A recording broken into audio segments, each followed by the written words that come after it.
say hello now, whatever. Yeah, Come on. I'll say hi to these guys real quick. Yeah, you know the fire department guy. Yeah, I Chief. do.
Everybody ready? Yes, ma'am.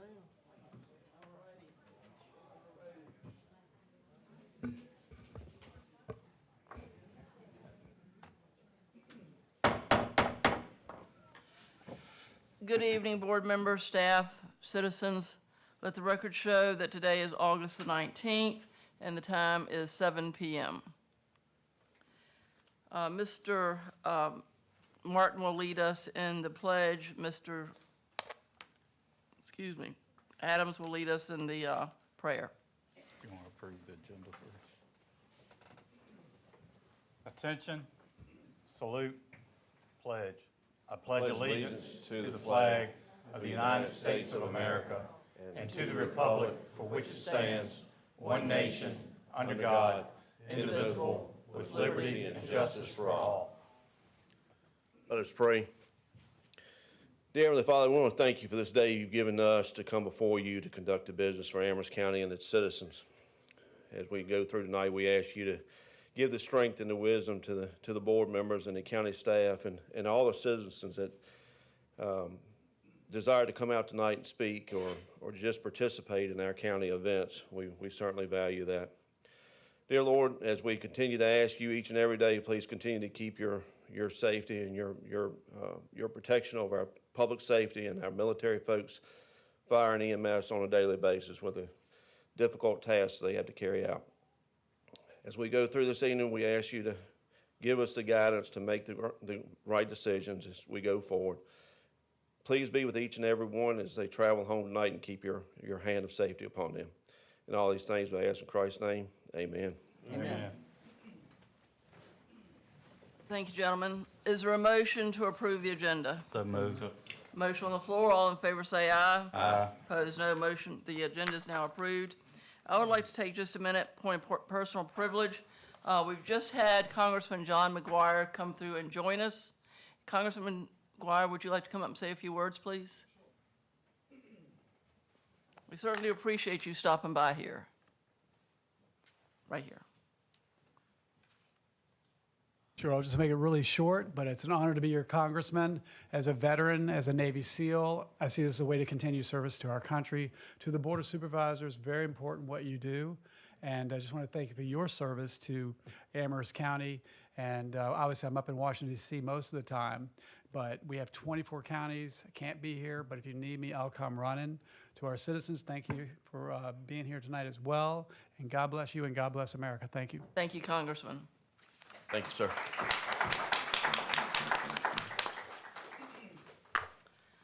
All right, next, citizen comment. There's no one signed up, but if you've changed your mind and you'd like to speak, now's the time. Mr. Four? Give us your name and your district. Darren Four, District 1, I think. I'm obviously, I'm on the Planning Commission, chairman this year. I'm not here to speak on behalf of the Planning Commission. My thoughts tonight are about your item, agenda number 9, where you're talking about District 2 and the at-large seat. I've heard bits and pieces, so correct me if I'm wrong on anything, but I think you might be looking for a problem that doesn't exist. This is concerning Michael Martineau's being called into the realm of possibly being he is up for reelection, reappointment. Michael, as I'm sure most of you know, is a valuable member of our Planning Commission and has been for, I think, about a dozen years. He brings a tremendous amount of insight where construction is concerned, and I think we should do everything you can, to keep him on the Planning Commission. I assume he wants to say. Again, I think you're looking for a problem that doesn't exist. Let District 2 be, be District 2 in that decision. I'm sure he'll tell you his thoughts on this. I think if I was him, I'd be a little insulted that I was pulled up and challenged on my seat. So that's all I have to say. Have a good evening. All right, thank you, for your comments, Mr. Four. Anyone else wishing to speak? All right, seeing and hearing none, we will now close citizen comment and move on to our public hearing where we have 5 different items. Item A is a special exception. And before Tyler gets started, I'll just give you some process information here. So there are 3 separate matters. We have combined those 3 matters into one.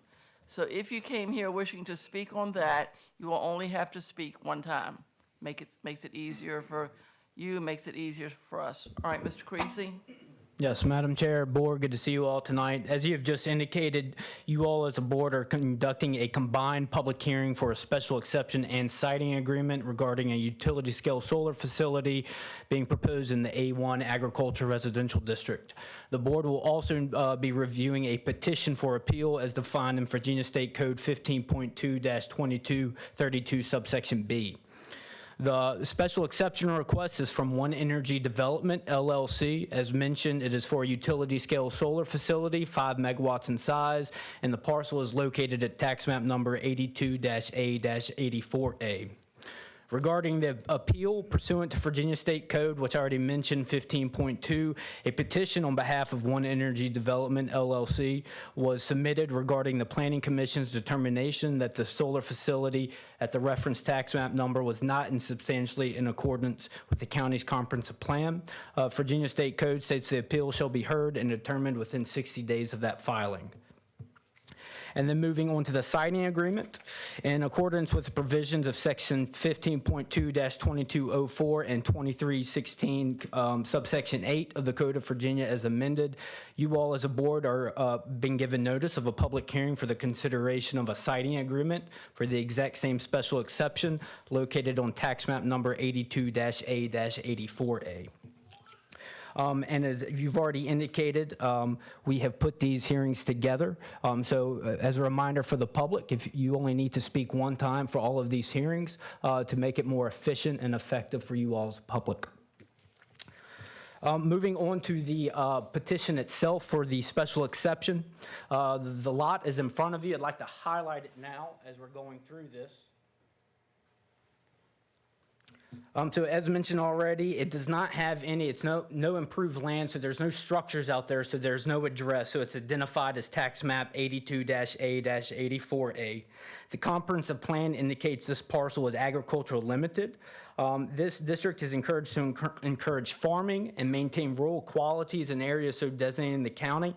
The comprehensive plan does indicate that certain areas may be logical for commercial development. The zoning of the parcel, as already mentioned, is zoned A1, and this area is designated to accommodate farming, forestry, and limited residential uses. While it's recognized that certain rural areas may logically be expected to develop residentially, it is the intent, however, to discourage the random scattering of residential, commercial, or industrial uses in this district. Amherst County's Code Section 702-0328 indicates solar facilities as a special exception in this district. The surrounding area is zoned A1. I'm now going to flip to the map so you got a better idea of this. So our green area is our A1 district. You're noticing some area that has no color. This would be the town of Amherst. They're their own zoning authority, so we do not regulate them. And then the gray area is our M1 industrial district. So this is a Zane Sneed industrial park where GLAD is located. And then we have some P1 lands. If you remember public safety, they built a nice fire training facility that's located on this parcel right here. Or this parcel, my apologies. So as you can see, there is a lot of houses, I would say, along 29 Business, right off of the road. So this is 29 up here, North Amherst Highway. There are houses located along the frontage of this. The parcel sits kind of in the back. And then there's also another private road that comes off of Boxwood Farm Road. So this is Boxwood, and you have River's Edge Lane that comes off of Boxwood, and they have a few parcels that front or adjoin the subject parcel, which is right here. So that would be these areas where my mouse is. And then for the mostly to the south, it is vacant land, vacant forested land. So the site is approximately 73 acres large. However, they intend to only use approximately 20 acres for the fenced-in area of the panels. The top of the panels would be no longer than 14 feet, and it would interconnect to APCO's existing distribution lines. And with that, I'd like to flip over to the concept plan submitted to you all. Hopefully it's not too hard to see. So as you can see here, these blue lines here are representing the panels that are being proposed. Down here, you see this big blue area that's kind of going outside of the Buffalo River. That would be considered our flood zone. The flood zone that you see here is the newest updated one that you all approved on February 14th of this year. The lime green is a proposed vegetative buffer that they would like to plant as part of the requirements of their special exception. The brown areas are proposed stormwater management facilities. Of course, this is conceptual, so actual engineering hasn't been done, so they could be located in a few other areas, but it is my understanding that if it is approved and built, they'll need at least 3 stormwater management ponds to account for stormwater on the site.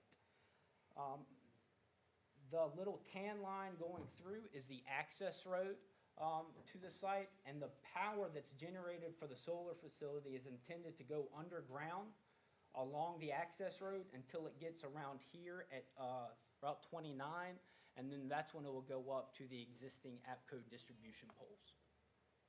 So I'll flip back real quick so you get an idea of the parcel. And then I'm actually going to leave it on the site for the remainder of the hearing, in case you have questions. The panels proposed are to be on a fixed tilt racking structure, and it'll be approximately 12,000 of these panels proposed there. The special exception was sent to VDOT for further review of the entrance. They indicated that the entrance will need to meet their low-volume commercial standards. However, concerns were brought up by them regarding construction entrance on Route 29 business. That said, a major site plan would need to be submitted for approval of zoning to be issued, which would require a VDOT signature. And we have also added conditions in there where they would have to come up with a road maintenance plan, say in case they created potholes on Route 29 or anything like that, they would be required to fix those, and that can be found in the recommended conditions. The county's fire marshal had no concerns with this proposed use, and now moving on to the impact. As mentioned, the use would allow for utility-scale solar generation facility. Staff does have concerns regarding the line of sight from several property owners. Due to the existing topography of the subject parcel, several adjoining property owners may have their view sheds impacted. In addition to this, to the view shed, staff is also concerned about the impacts to the Buffalo River. The subject site slopes towards the Buffalo River or to the south. However, after construction stabilization, staff believes that there should be no concerns for impacts to the Buffalo River, as they'll have to go through the Department of Environmental Quality's stormwater permitting. That takes care of the special exception. I would now like to move on to the appeal. As mentioned, One Energy Development had appealed the Planning Commission's determination, in which they indicated that it was not in substantial compliance. The reasons for it not being in substantial compliance can be found in your item summary. Staff is not planning to go over that entire section unless you would like staff to or have questions. And then the last public hearing that you'll need to make a motion on is regarding the siting agreement, which they have submitted to you all and can be found in your board packet. Staff is also not going to go over to this, as Gentry Locke, who is a law firm that is part of this development, is here to go over this in case you have any questions regarding the siting agreement for this use.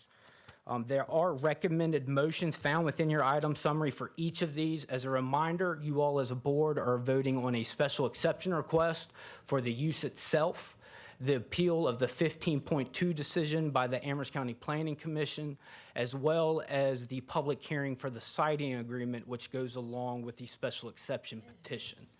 Those motions are found in your item summary. And lastly, since the Planning Commission did state that the proposed use is not in compliance with the comprehensive plan, they did recommend denial of the petition, the special exception petition 6-0. And that can also be found in your item summary. And at this time, do you have any questions for staff? Board members? Questions? Thank you, Mr. Creasy. That's very good. It's a complex item that we have here before us.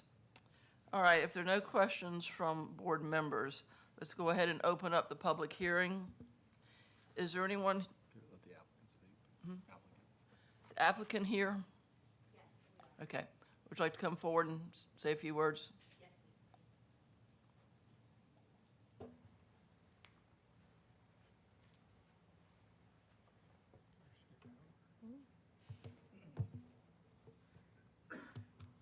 Okay. Good evening. Thank you so much for hearing our petition this evening. I know it's, as Mr. Creasy stated, complex and in many parts, so I'll try to keep it as brief as we can. My name is Natalie Young, and I am a project manager for One Energy Renewables. I am joined tonight by my colleague, Alyssa Miller, Jillian Stickley from the Timmons Group, who has done the engineering on the project, and Karen Cohen of Gentry Locke, our legal counsel. One Energy Development is an independent solar developer and public benefit corporation with over 80 operating projects across the United States. We also very proudly have recently had a project selected for Appalachian Power Company's Shared Solar Pilot Program. Hyssop Solar was designed with the intent to participate in this program as well, and the shared solar program offers significant community benefits, which I'm planning to get into a little bit later in this presentation. Hyssop Solar is located about 2 miles north of the town of Amherst along Route 29. It's located east of Route 29 business, which is in compliance with the comprehensive plan. Our landowner is here this evening, Mr. Ronald Dixon, who's the owner of Buffalo Ridge Air Sports LLC. The project covers approximately 20 acres of the site. The land is zoned agriculturally. We have secured interconnection capacity with Appalachian Power Company. This is going to be a 5 megawatt AC ground-mounted fixed tilt solar photovoltaic project. The power that this project will produce is equivalent to the needs of approximately 1,200 average Virginia homes, and it's our hope that this project would come online late 2026. To give a little bit more of an overview of the site, I have 2 images on this next slide. On the image on the left-hand side, you can see the approximate location of the project within the county of Amherst. And then on the right-hand side, you can see the overview.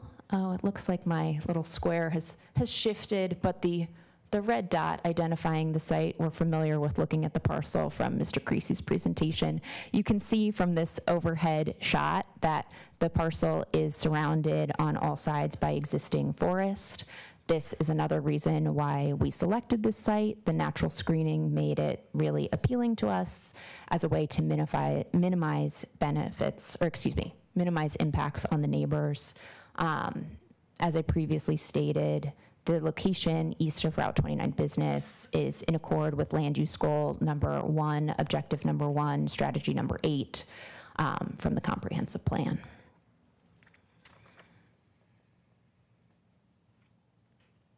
Mr. Creasy went into the site plan already, but I do want to call out a few items, including the floodplain, which he noted is that light blue shaded area on the southern border of the site. You can see that the project is not located within the floodplain, which is in accordance with the comprehensive plan. Additionally, we have submitted a preliminary stormwater management plan, and environmentally sensitive stormwater management is in accordance with the Amherst County comprehensive plan as well. We're going to be running the power lines underground on this site, and you can see at the northern end of the site where that access road comes in, there's a light orange area that is a staging area, and there are some small reddish orange dots that indicate where the inverters and the transformers are going to be. The light green border that you see is additional vegetative buffer that we're going to be adding on site, and also called out is a dark green border around the site. That dark green border shows where there is an existing vegetative buffer on site at least 40 feet in width. The site is going to be surrounded by an agricultural style fence at least 6 feet in height, and then those reddish areas defined on the southern end are our preliminary stormwater management basins.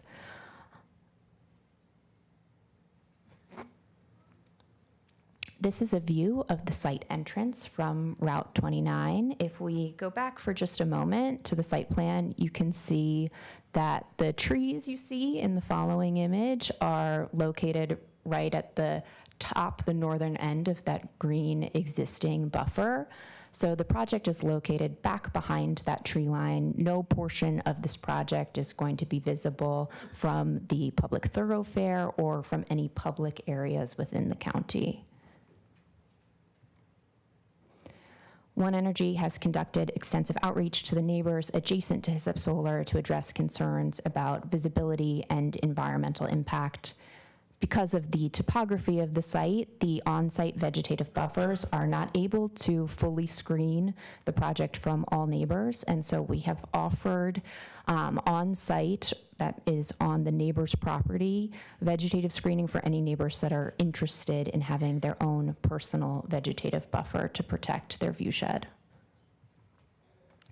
We have also been working closely with one of the neighbors, the Jocelyn family, to address their concerns about the project. At their request, we shifted the access road. Mr. Jocelyn is also a licensed arborist, and he's expressed interest in the vegetation management contract for the site. We are very excited about the prospect of a neighbor and an Amherst County resident managing the site maintenance. This has the potential to be a 30 to 40-year contract for the Jocelyn family. Here is a call out of our vegetative buffer, the additional buffer we're proposing on site. The buffer would be 40 feet in width and would contain approximately 21 evergreen trees for every 100 linear feet. The buffer, as well as the project site, are going to be seeded with a pollinator-friendly seed mix to help create a vibrant habitat for pollinators, but also to help prevent erosion and to create a more aesthetically pleasing site. I want to take some time to look at the lines of sight that we submitted with our application. This is the line of sight key, and I can refer back to this if we need to. At the northern end of the site, we have line of sight 1, and then going counterclockwise, we have line of sight 2. Then we have, somewhat confusingly, line of sight 5, line of sight 3, and then line of sight 4. So we'll go through these lines of sight. If we want to refer back to the key, please let me know. On this first slide, we have lines of sight 1 and 2. Line of sight 1 is shielded by the additional vegetative buffer that we'll be adding on site, and line of sight 2 is screened by existing vegetation. On this slide, we have line of sight 3, line of sight 4, and line of sight 5. Especially for line of sights 3 and 5, we can see the topography issue that we've been discussing. The site slopes about 100 feet from the top to the bottom, and the neighbors located on the other side of the river are approximately 100 feet above the site. They are screened by the existing vegetation as well as the additional buffers that we'll be adding, but there are some viewshed impacts depending on the time of year. Line of sight 4 is screened by the existing vegetation and the additional vegetative buffer. Particular concerns have been expressed about the viewshed from line of sight number 3. We were privileged to be able to speak with this neighbor and visit them in their home. This photo was taken by myself from their back deck in early April, and so you can see that the foliage is filling in the trees, but they're not completely full as you would expect them to be in summer. They're not totally bare like they would be in the winter. And we had our engineering team do this visualization. I'd like to call your attention to it. If you're not able to make it out, we have actually inlaid in this photo an approximation of what the site would look like from this perspective once the panels were all installed. So you can see that while there is a partial viewshed impact here, it is screened to an extent by the on-site vegetation. As I mentioned before, we also offered to provide a private vegetative buffer. This is a modeling of what that buffer would look like at 5 years, and then a modeling at 10 years. So you can see that within 10 years, we could effectively screen this by providing a buffer on the neighbor's property. I want to talk a little bit more about effects on adjacent property. Some concerns have been expressed at previous meetings about noise. The only part of a solar project that makes noise when it's operating are the inverters. And our inverters, if you remember from the site plan, are located right at the top of the site. If you're 500 feet away from an inverter, the sound is similar to whispering or the sounds of a computer. The distance from the inverters on our site to the closest home is 1,200 feet, so more than double that. So I feel pretty confident saying that there should be no perceivable noise when the site is operational at any of the neighboring homes. Additionally, the existing vegetative buffer ranges in width from 300 to 1,300 feet all around the site. Solar panels are made of silicon, glass, aluminum, and copper wiring. These are materials that are found in cell phones, computers, household appliances. Solar panels do not pose a risk of contamination for land or water and are totally safe for humans to be around on a daily basis. Regular site maintenance will be performed to ensure that the site is maintained both physically and aesthetically. And as part of our application, we've included a decommissioning plan, which includes a decommissioning bond. This ensures that the project will be removed at the end of the project life and that the land will be restored to its current state. We believe that this complies with land use goal number 2, objective number 3, to provide and support economic incentives to encourage the preservation of open space. I want to dive into some of the benefits of the shared solar program. Shared solar is new for Appalachian Power. It just opened up July 1st, and it's their pilot program. So we designed this project to participate in that program and plan to submit it. Should the project be selected, local residents and small businesses would be able to subscribe to receive the energy from this project, and this would result in approximately a 10% savings on electric bills for local residents.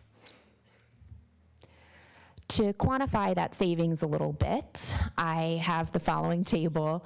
So the average Amherst County home, their monthly electric bill is approximately $186. So the average monthly savings for an Amherst resident would be about $18, which, you know, is nothing to shake a stick at, but doesn't seem huge.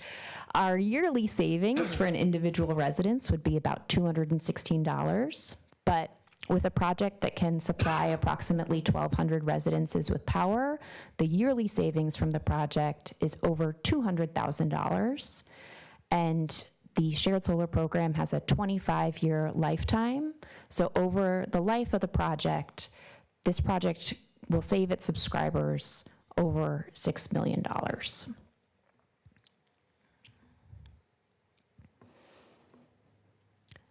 In order to really maximize the benefits of this project for Amherst County, we are planning to offer a priority registration period for Amherst residents.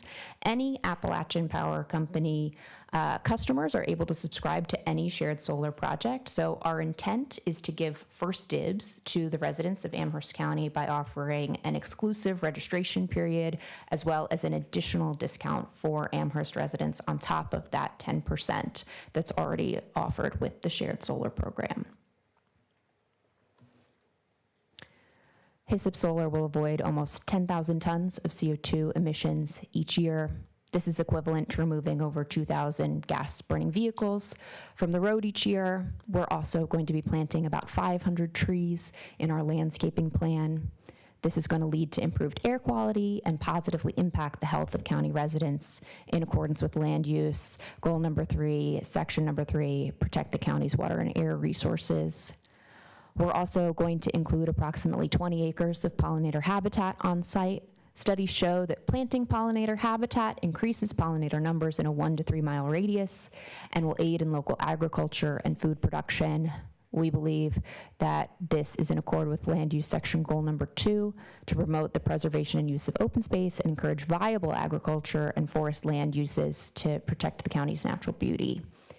The land currently is being used as a small sports flight path for aircraft, and so the current use of the land is not agricultural in nature.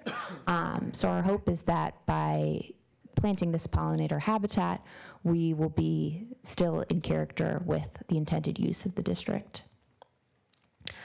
I have on this slide just a couple photos from different One Energy projects where we have planted pollinator habitat, so you can see that in addition to being beneficial for erosion and for the environment, it also makes the site a little bit prettier to look at. HISIP Solar is in compliance with all elements of the zoning ordinance. Particularly, the zoning ordinance states that solar projects may not be more than 50 acres in size, and our project at a little bit under 20 acres is less than half that size. Hyssop Solar is a use in harmony with the uses permitted by right in the district. We believe it's in harmony with Section 70202, number 10, utilities for the purpose of serving the community, not merely for transferring the utility through the community, including but not limited to sewer, water, gas, electricity, cable television, and telephone. As a community solar project, this project would produce electricity to be used in the community. Additionally, small solar and agricultural solar projects up to 1.5 megawatts in size are also permitted by right in this district. In this image here, we have modeled a small 200 kilowatt system being placed on our project site. This would be an example of a small solar project that could be permitted by right. This project, in order to be small, would have to just be serving the needs of our landowner. So you can see that again, while this project would be still visible from this viewpoint, it is partially screened. We'd like to make the following commitments to the community. We are and will continue to be members of the Amherst County Chamber of Commerce. Hyssop Solar is a safe, code-compliant project. We are committed to the project participating in APCO's shared solar program, and we would be willing to accept that as a condition of our permit. We will set up a priority registration period and an additional discount for Amherst County residents. And the siting agreement, which we are presenting this evening, commits us to an upfront $100,000 payment to the county. Hyssop Solar is designed to be a good neighbor. The solar is a non-permanent use that will be removed at the end of the project life. The project will be quiet, emissions-free, and low maintenance. It will result in over $6 million in electric bill savings over the course of its life, and the landscaping and pollinator habitat will create a vibrant space for pollinators, birds, and other small animals to enjoy. It will enrich the soil over the project life, prevent erosion, and contribute to the aesthetics of the site. I'd like to invite Karen Cohen, our legal counsel from Gentry Lock, up to speak to our siting agreement and to the appeal, and then I'd be happy to take any questions that you have for me. Okay, thank you. Thank you so much. Hey,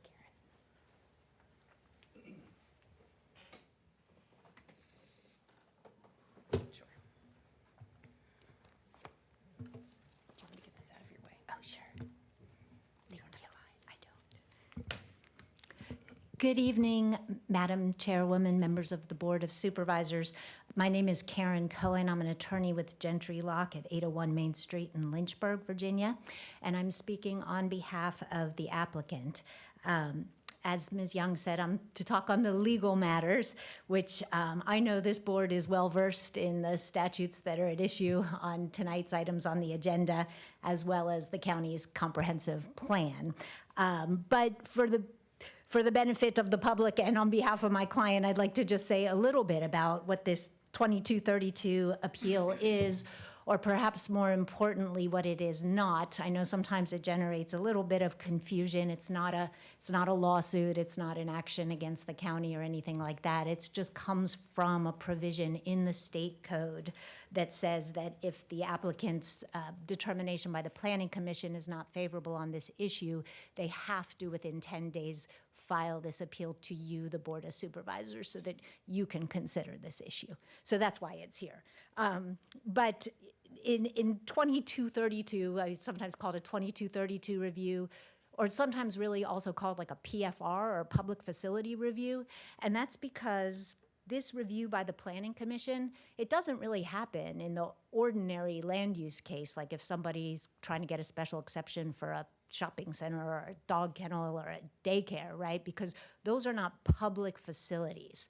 So the only reason that these kinds of projects and solar projects, even where it's a private developer, they go through this public facility review because it's considered to be a utility, an electric utility. And so these projects need to be looked at to determine whether under 15.2 2232 Their general or approximate location, character, and extent is substantially in accord with the comprehensive plan or a part thereof. That's the language of that statute. And so those reviews don't always happen because sometimes a comprehensive plan will have certain features like utilities or public schools or public parks or playgrounds will be like shown in your comprehensive plan already. And that's why the statute says unless the public facility is already a feature shown on the plan, then the Planning Commission needs to do this kind of review.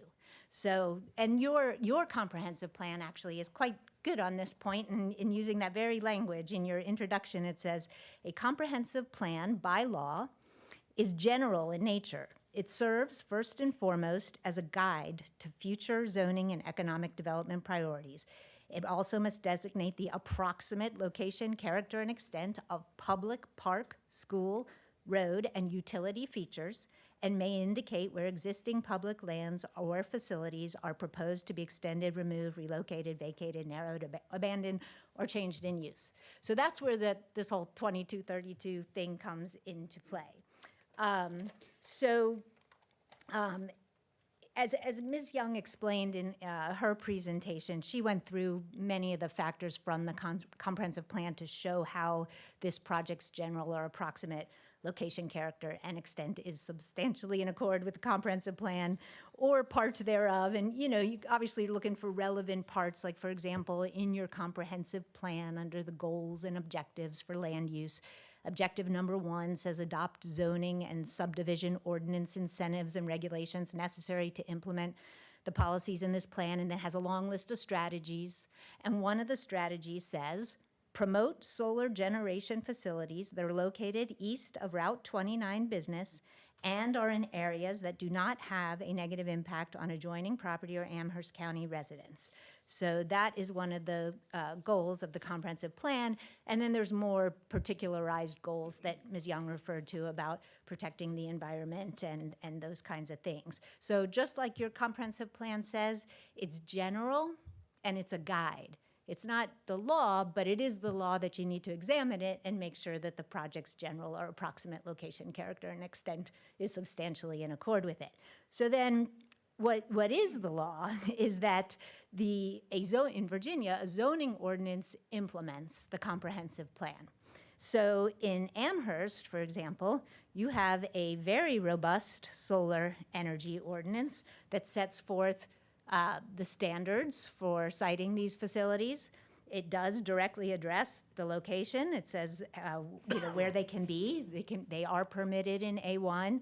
The comprehensive plan says to promote them east of 29. This project is.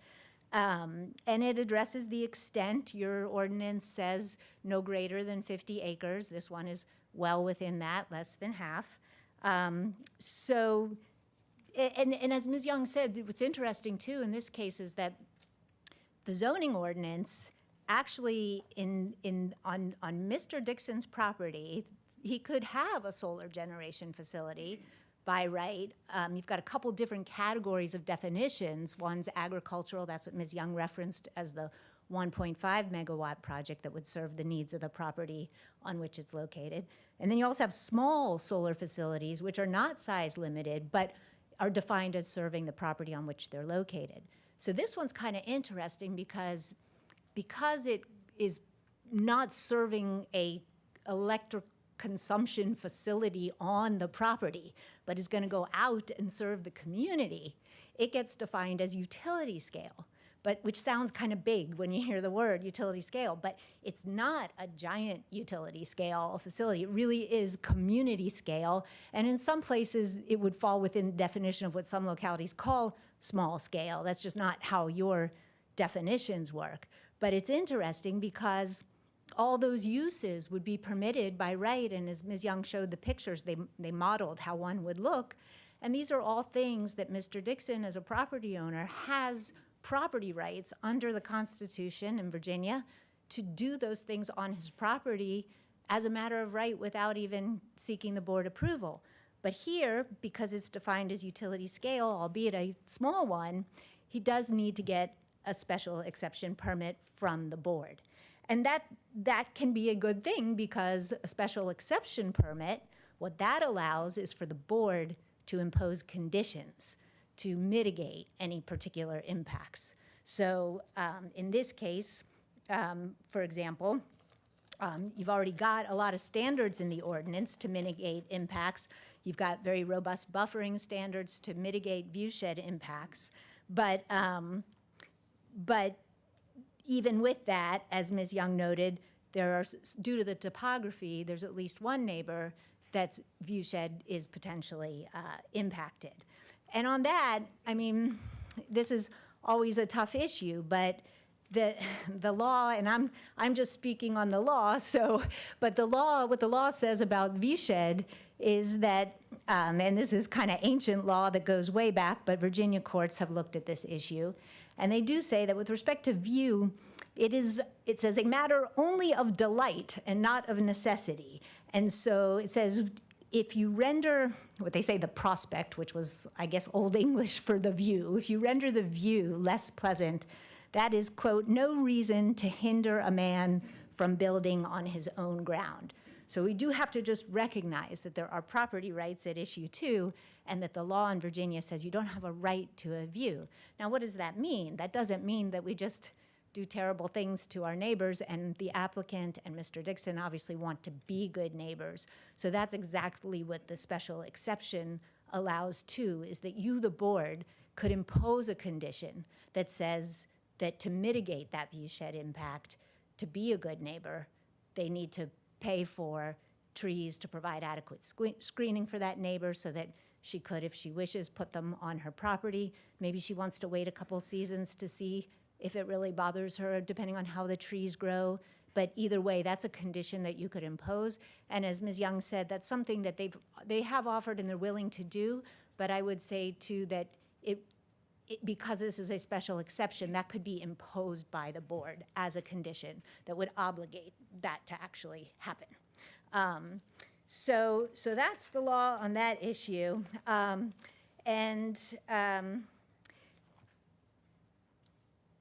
So the other matter before you is what's been referred to as the siting agreement. And on that, that also deals with an issue of financial compensation, but financial compensation to the locality. And on that, really that agreement is just memorializing the revenue stream that the project will pay to the county, as well as the voluntary upfront payment that Ms. Young referred to. So your county has adopted what's called a revenue share ordinance. And that is something that the state legislature enabled to say to localities, you can get revenue from these solar projects by charging $1,400 per megawatt, escalated at 10% every 5 years. And some localities have decided to adopt that. Some localities have decided just to stick with what's called M&T, or machinery and tools taxation, which is what you would do if you did not have a revenue share ordinance. Interestingly, when that was first passed, projects that were 5 megawatts or less were exempt from that statute. But a lot of localities, like yourselves, wanted to have an agreement in place and wanted to have revenue share in place, even for small projects. And in 2022, the General Assembly got rid of that exemption and said revenue share does apply to projects that are 5 megawatts or less. So you do have an opportunity as a locality to obtain those economic benefits, even from a small project that admittedly has, lesser impact than a very large utility scale project. So that is the agreement piece.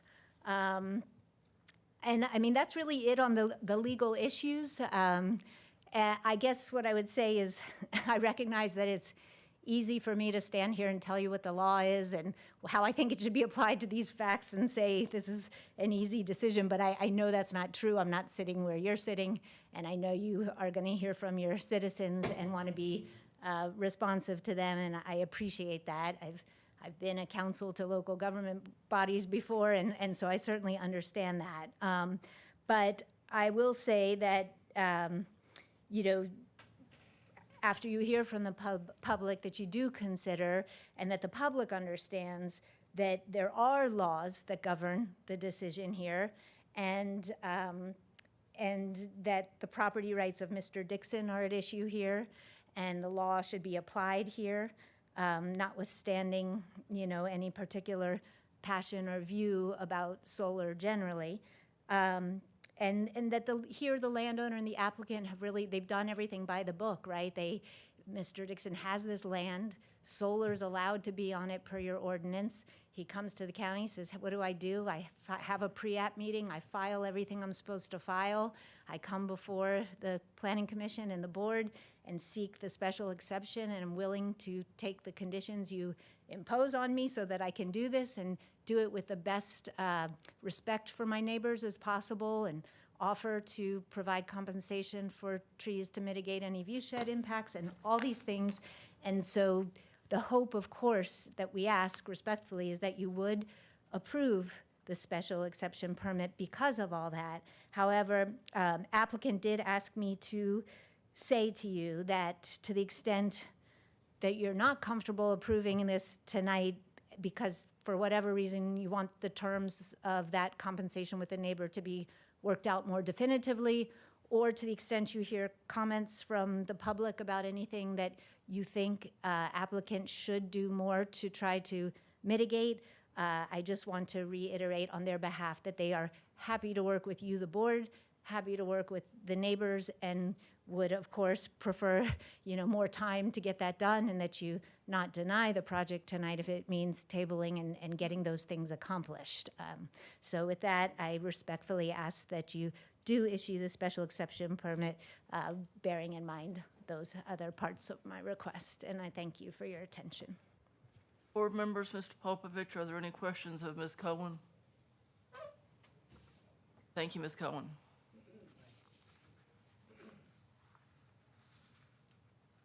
If you have any questions for me, I'd be happy to answer them. Any questions?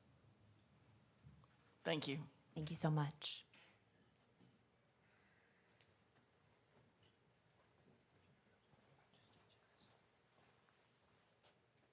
All right, we will now open up the public hearing. Is there anyone here wishing to speak in favor of this case? This young lady here had her hand up first. Give us your name, please. Hi, my name is Kennedy Campbell. I live 1651 Elon Road. I am born and raised here, and I actually work for Timmons Group, so if this project is approved, I will be the engineer doing stormwater design on it. Just to give you a gauge of kind of the type of projects we work on, this project has 3 sediment basins on it, and that's our main use of stormwater management. Our regular projects have about 100 basins, if not more or less. So when we say this is like a small project, I know it's different in our legislation, but it is a pretty small project for us. And from looking at the plan, it's laid out pretty perfectly. I mean, perfect areas to place a basin, and how we kind of design is we go in with 2 phases.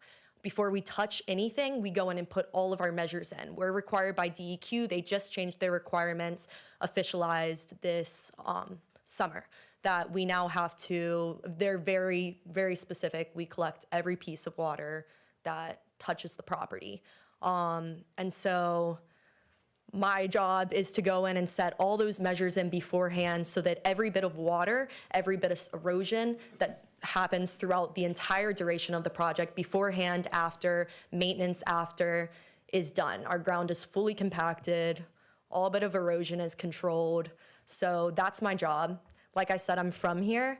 I'm really proud to be from Amherst. And when I was a youth rep on the Planning Commission, this was one of the things that I talked about, was that I would love to see renewable energy enter Amherst. I would love to see us promote things like this. And I know change is hard, especially when it affects neighbors and things like that. But at the end of the day, I feel like this is their property. And as was said earlier, I feel like this should go through. I think it'll help the community in a lot of ways. It helps the economic development of the community.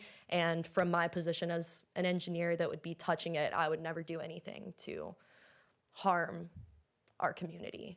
Thank you, But, Ms. Campbell. We yes. appreciate your comments. Yes, thank you. Just let me remind citizens that during public comment, you have 3 minutes. Thank you. Is there anyone else here wishing to speak in favor? Gentleman in the back. I'll get to you next, sir. And give us your name and the district you're in.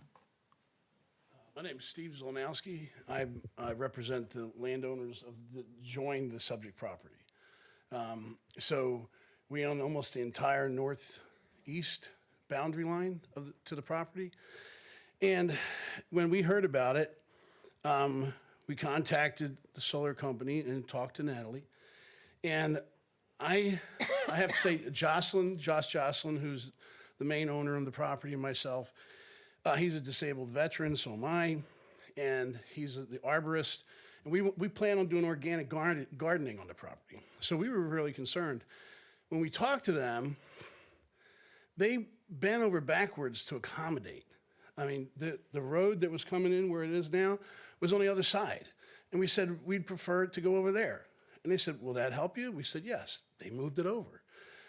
We talked extensively about the weed control, the materials, the material they were going to put on it so it wouldn't pollute the river, wouldn't pollute our property. And we feel really confident after discussing it that it's not. It's good stuff. And especially if we're working on it ourselves. So I'm a former certified general appraiser, real estate developer and all that stuff. And I really looked at it, and after reviewing it as something that could personally impact my family for generations, we decided that it's going to be a good project. None of the panels are really going to be visible to us. We're all downhill from it, but we really like everything they presented to us, how accommodating they are. I really believe they're that good neighbor. If you ask for something, I think they're going to do it. At least that's my thoughts. Anyway, so I just want to say as a joining property owner, we enthusiastically endorse the project. Thank you, sir. Yep. Is there anyone else here wishing to speak in favor? Yes, sir. I'm Ron Dixon, the owner of the property. And before I get started on anything, I need to give you just a little bit of background on how I got to this situation in the first place. Remember, 3 minutes. I understand. I got 40 years as a research engineer in the power industry, looking at all different alternatives for power throughout the country, throughout the world. I have spent 40 years studying this type of thing. So, we looked at ocean waves, wind, hydro, nuclear, of course, and of course solar. And above all, solar came on top out of all of them, with the one exception: it takes a lot of area to collect enough sunlight to make the electricity that you need for all these people. Okay, so area is always a problem. Well, then I wanted. Step up. I was looking for an area that I could fly ultralights, light sport aircraft out of. I saw this piece of property. I looked at it, looked great, and I walked to the back of it, and my jaw dropped. There's this bowl in the terrain, totally surrounded by vegetation and land that is facing south, directly applicable for solar power energy. I mean, it was just I just couldn't believe it, because this is what I'd done for 40 years of my life, looking at things like this. And here I walk into it on this location. Needless to say, I bought the land, okay?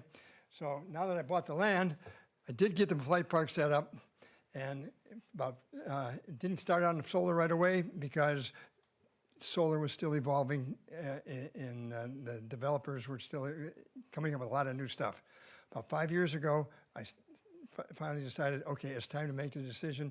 I looked at various suppliers, One Energy far and above all the others, not only in terms of their capabilities, but in terms of their willingness to work with you.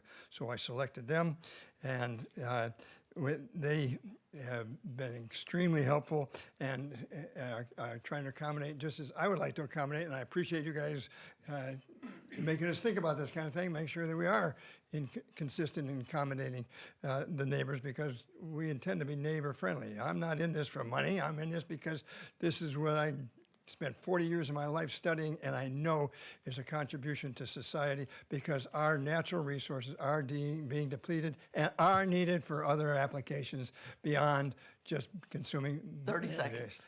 Right. Did you say 30 seconds? 30 seconds.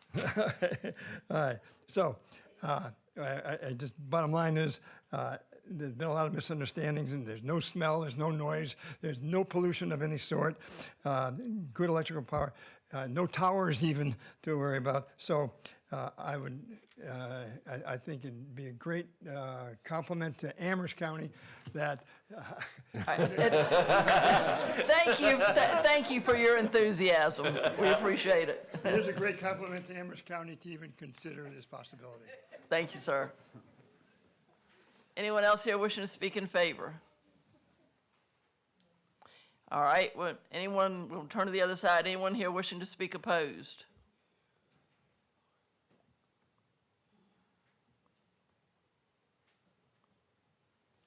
Same rules of engagement. Give us your name, your district, 3 minutes.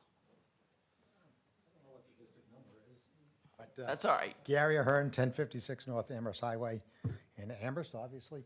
I own this 45-acre piece of property right here. And this solar, this side, this is not, my house might be 1,200 feet, but that surely isn't 1,200 feet from the edge of my land. I don't know a lot about solar. I'll be perfectly frank with you. I may have heard a lot that it can pollute the rivers, and and during the construction phases of this, I'm totally against it. I don't want to see it happen here. I don't know what it'll do to my property values.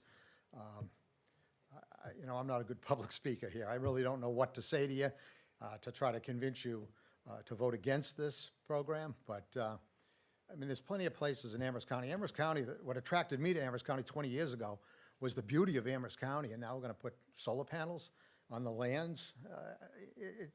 To me, it just doesn't make any sense. I don't know what else to say to you, but I just hope you vote against the project. Thank you. Thank you, Ms. Hearns.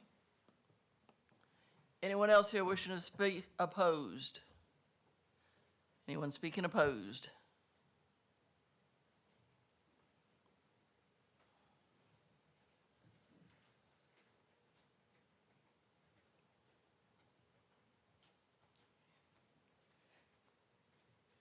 Good evening, Madam Chair, members of the board. My name is Kimberly Maddox. I live at 234 Rivers Edge Lane. I'm here to express my strong opposition to One Energy's proposed solar panel project at Air Sports Road. This would have a significant negative impact on my home, my peace of mind, and my future. Over the last several months, I have spent countless hours researching solar farms, the advantages and consequences. I have spoken with numerous people. I've looked at Amherst County's comprehensive plan. I even met with the project manager. I've invited many of you to my home to view this proposed site from my perspective. I'm left not with reassurance, but more questions and growing concerns. A few of those are the fact that Buffalo River is a protected watershed, the benefits to this project, is Amherst really benefiting from this? What happens when the lease expires and the panels reach the end of their lives? Does this really align with Amherst County's comprehensive plan and economic growth? It's in the middle of an agriculturally zoned property adjacent to residential area and several homes. This is the landscape, the rural landscape that Amherst County values and that people are really drawn to. I worry about the decrease in property value. I will have full-on view of this. My biggest concern is personal.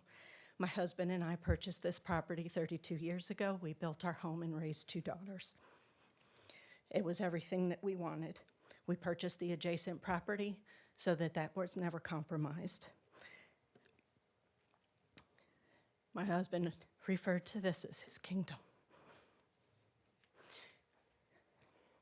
He passed away unexpectedly in December, but this is still our own.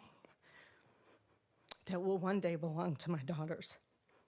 If this project moves forward, 7 months out of the year, from when the leaves fall from the trees until they bloom again in the spring, I will be staring at 12,000 panels from my back door. Summer will only partially obscure that sight. I'm not opposed to solar energy, and I'm not opposed to Amherst County's growth and economic development. However, I do have grave concerns for this project at this location and the impact that it will have environmentally and on me personally. I'd like to leave you with this thought. Think about your favorite spot at home, a favorite view from a window, a favorite gathering place outside for friends and family, a place that brings you comfort, a place that brings you joy, a place that keeps you grounded. Now imagine that view being replaced by 12,000 panels. Would you want to look at that every single day? Thank you for your time. Thank you. Anyone else wishing to speak opposed?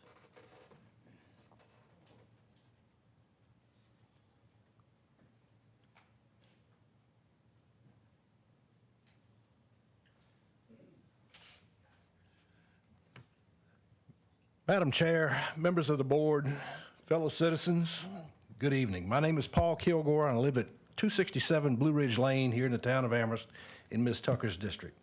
But I spend a significant amount of my time at my cabin and farm on the James River, 451 Salt Creek Road in Salt Creek, Virginia, which is also in Amherst County. I'm here tonight to attempt to protect the Buffalo River. I spent years serving on boards and councils, much as the same as you are tonight, and have been confronted by many projects that have merit, but their location was just not well conceived. I spent over 15 years on the Board of Zoning Appeals, Amherst Town Council, and has served as mayor of the town of Amherst. The same town who, by the way, gets its drinking water from the Buffalo River 2 miles upstream from this project and returns the effluent from its sewer treatment plant to the Buffalo River 3 miles below it. I'm opposed to the project before you tonight because of its potential impact on the Buffalo River and the James River watershed. What these nice folks here are asking you to do is to allow them to remove a significant timber buffer to grade and strip the soil on a steep hillside area larger than a Walmart shopping center and to strip it all the way down to Amherst County red clay and hope that we don't have a flash flood or significant rain event during the construction and that their post-construction plans are sufficient to contain future runoff. They want you to believe that their engineers have developed a plan to keep all of that silt and soil out of the Buffalo River. Maybe they have, maybe they haven't. It is said that past performance is a great indicator of future outcome. I hold in my hand right here several articles from the News Advance, Cardinal News, and WSET regarding neighbors of solar projects in surrounding counties around Amherst who have had their land ruined by runoff during and after construction. No less an authority than the Virginia Department of Environmental Quality, the DEQ, stated in August of 2024 that nearly 70% of the 77 solar projects overseen by them last year had significant non-compliance issues with erosion control and stormwater management, according to a review by their department. About a third of the projects have pending violations or are under consent orders, the DEQ said. All of these solar projects were well-conceived and well-engineered projects that were simply overwhelmed by certain physical characteristics of the land and the massive runoff that all of these impervious plastic solar panels. I spent 30 years of my life as a firefighter and chief in the Lynchburg Fire Department, where every third day 40 seconds. I was called to mitigate issues caused by well-intentioned individuals who simply were overwhelmed by the circumstances of the moment. I now have a good ability to spot potential disasters. An old business partner used to say that the only flat land in Amherst County is under your kitchen table, and that may be true, but certainly there is land here in Amherst County that's flatter than this site and not adjoining a beautiful, fragile river. That would be a better site for a solar farm here in Amherst. Thank you. Thank you, Mr. Kilgore. Is there anyone else here wishing to speak opposed?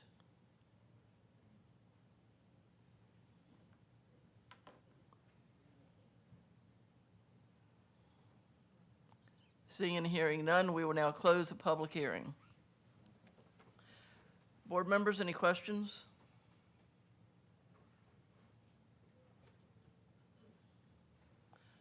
right, if we don't have any questions, is there a motion?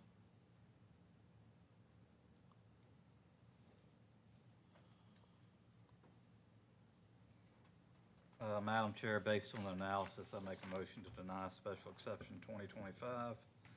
2025-115 citing agreement 2025-348 and to uphold the Planning Commission decision that special exception 2025-115 is not consistent with the Amherst County Comprehensive Plan. And if I may, I would like to speak to that. I think, with the exception of a couple of properties, this would have been a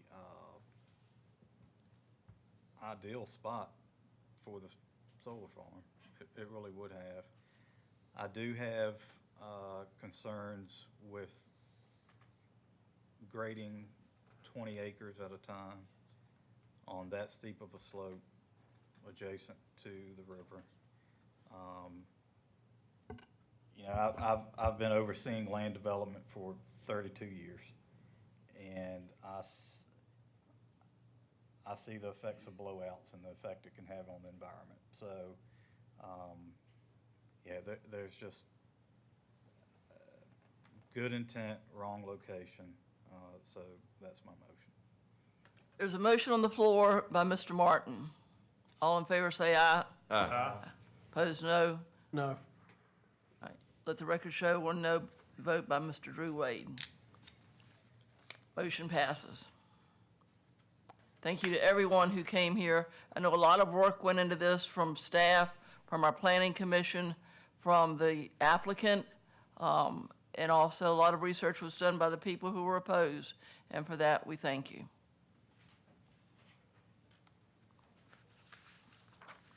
Moving on to item B, 2025-337, Mr. John Tomlin. Mr. Creasy.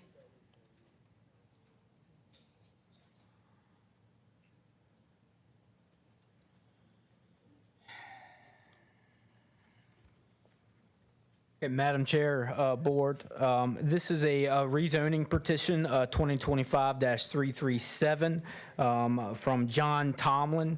The proposed rezoning is for approximately 17 acres from the R1 Limited Residential District to the R2 General Residential District.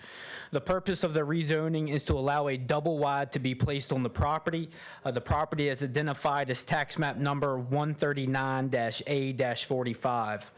The comprehensive plan recommends low-density residential. This category includes areas where larger lot residential development is encouraged as a transition between the county's agricultural and medium-density residential areas. These development areas generally have public water and lack public sewer. However, water lines should be encouraged to be extended in these areas and within the designated growth boundary. The proposed amendment would reclassify this parcel as medium-density residential. That area includes areas where suburban patterns of residential development may have occurred and are encouraged to occur in the future. Although single-family homes are the predominant land use in this category, higher density is allowed by right, such as duplexes and apartments. Allowable future densities in these areas should be based upon the availability of your public infrastructure.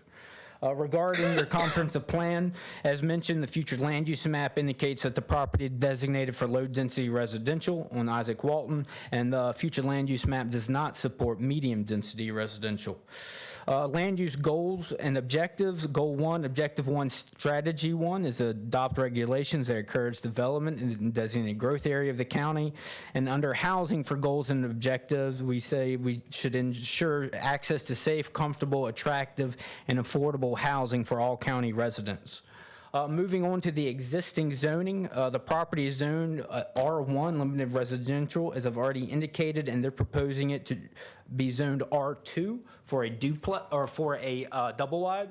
So now I'd like to turn your attention over to the map. So you can see the requested parcel is highlighted here.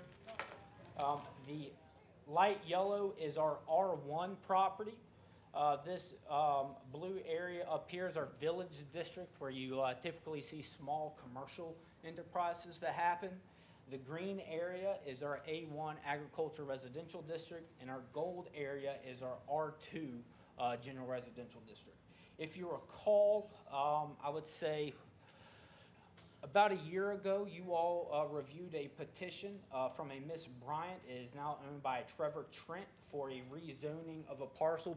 A portion of it was zoned R1, and then the other portion was zoned P1 public lands. It was property that was from the bypass that was left over that a property owner purchased from the Virginia Department of Transportation. This came before you for the exact same reason, is to place a double wide on the property, and you all as a board approved that petition. So that kind of brings me into the next portion for this rezoning petition. The applicant, Mr. Tomlin, provided quite a few pictures of the general community in this area. And if you take a look, or if you had a chance to drive down through there, this area is a mixed use of different types of developments. You have stick-built houses, you have double wides, as one already mentioned, and you also have single-wide manufactured homes. So a lot of the uses out there are existing non-conforming uses. So they're allowed to continue so long as they do not elapse for a period of 24 consecutive months. So you still see a lot of these single wides and double wides, even though it's zoned to R1, being habitated by individuals and county residents. So that is why he is here today, is to petition you all to be zoned R2 so that he is allowed to place a double wide on his property. Moving on to the traffic and parking, it was sent to VDOT to see if they were to require any type of analysis. They did not. And emergency services, the county's fire marshal had no concerns for the proposed rezoning. Staff recommended to the Planning Commission approval of this due to the precedent set it on the other rezoning, as well as the general community having existing uses that are permitted by right in our R2 district and are non-conforming in our R1 district. So we believe that if the Board of Supervisors was to approve this petition, it would not be a detriment to the county, as other double wides and single wides are already existing along Isaac Walton Road. Planning Commission recommended approval of this petition, and that recommended motion for you all can be found in your item summary. And at this time, do you have any questions for staff? Board members? All right, Mr. Creasy is the applicant here. Yes, Mr. Tomlin is here. Mr. Tomlin, do you have anything you'd like to say?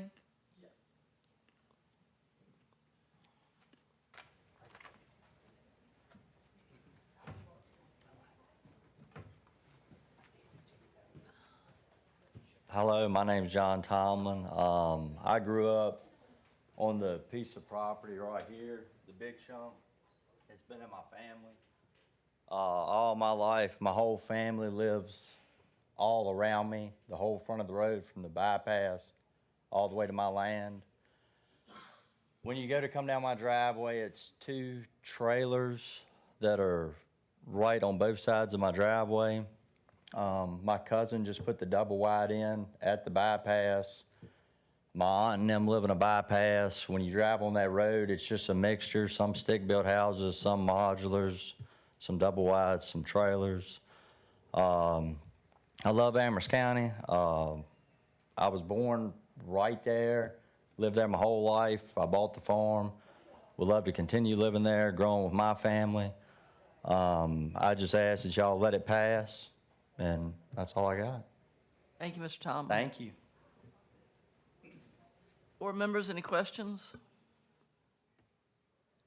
there a motion? Public hearing. Oh, public. Is there anyone here? We will now open the public hearing. Is there anyone else here wishing to speak in favor of? Seeing, hearing none. Anyone? Yes, ma'am. Just give us your name. I'm Chelsea Wright, John Tomlin's fiance. We're here to rezone the 17 acres of land that we bought and love. We purchased the land because we decided, after purchasing the land, we decided to buy a double wide from Oakwood and Farmville because that is what is affordable for our family. The land is already graded and prepared for the double wide to come. Several double wides are already nearby, so we didn't think it would be an issue. This double wide doesn't look like a trailer in a trailer park. We designed it to what we thought looks like a beautiful farmhouse style. It'll have 9-foot ceilings, a full front porch, and I think it benefits my family because we have a family farm around us, which is John's parents. And it's room where children can roam and live on a farm. We hope you all agree with the decision to rezone the property so our family can have a perfect place to raise our children. Thank you. Well said. Anyone else wishing to speak in favor of? Yes, sir.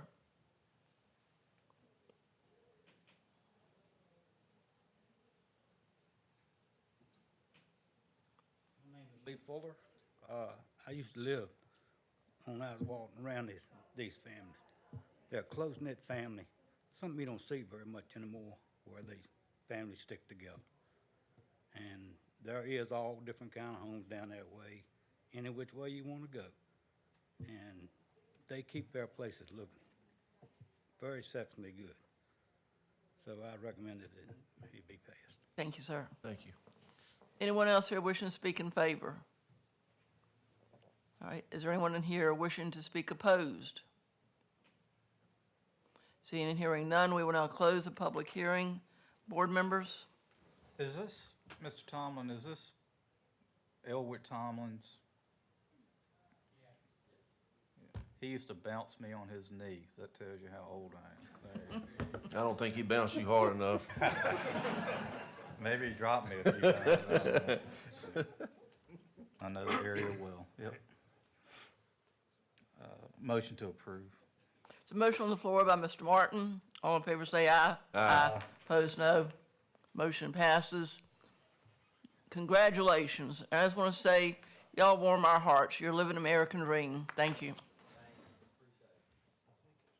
Mr. Creasy?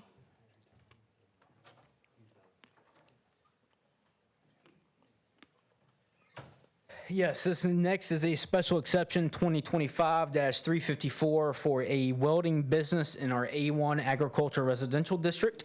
This is a request by William Casey Jr. and Teresa Qualls for a special exception. The purpose of the special exception, as I mentioned, is to allow a welding business. The petitioner intends to convert an existing pole barn into a welding shop with 3 employees.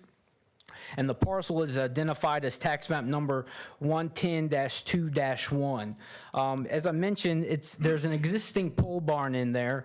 Code indicates that you can have accessory structures addressed if you so choose. Public safety or fire and EMS has that ability. That has not gone through that process, so that is why this is raw land or there's no address there. So if this would be approved, then Mr. Casey would receive an address for that existing pole barn with the change of use permit. The future land use map recommends low-density residential for the property. This category includes areas where larger lot residential development is encouraged, and as I mentioned in the previous petition, it acts as a transition between the county's agricultural land and medium-density residential areas. There's not much comprehensive plan language around this proposed petition. However, we do indicate under land use for goal 3 to minimize the negative environmental impacts of new and existing residential, commercial, and industrial development. And under economic development, goal number 2, we indicate we should grow small businesses and encourage entrepreneur development in the county. As mentioned already, the property is zoned A1 Agriculture Residential. Code Section 702.0312 is machinery sales and service. That is defined as a place of service in which metal parts are cut to the size required and or put together to form mechanical units or machines or sold. And 702.03.30 is also a special exception, and that's pretty generic. It indicates any other use which the zoning administrator is determined is consistent with a statement of intent for the district and is in the same general character as special exception uses in this district. So that is how that this petition came before you. Machinery sales and service is a special exception. As mentioned, it talks about cutting and putting metal things together, and that's exactly what a welding shop is. So therefore, we are able to come before you with this petition. The surrounding area in general has the same characteristics as the subject parcel. All adjoining parcels are zoned to A1. The parcel has frontage on Old Stage Road and also borders the bypass or Monacan Parkway to the west. Vacant land is to the north and is owned by Sweetbriar College. The county uses this parcel for parking during the county fair, which is coming up in a few weeks. Hope to see you there. And the dwelling directly to the east is owned by the petitioner at 969 Old Stage Road. And there are 2 dwellings across from the subject parcel. So I'd like to turn you over to the map to go over this. So as I mentioned, Mr. Casey has 2 lots here, Mr. Casey and Ms. Qualls, lots 1 and 2. This petition is for lot 1. Let me make sure I got that right. Yes, this is for lot 1. To the left, we have the Monacan Parkway or the bypass. This is where we park vehicles for the county fair, so he's directly to the south of where we park vehicles for the county fair, and this is actually where the county fair happens. I'll pull up the zoning layer. So as you can see, A1 property surrounds the parcel all the way around, and then of course we have the town as you go a little bit further north.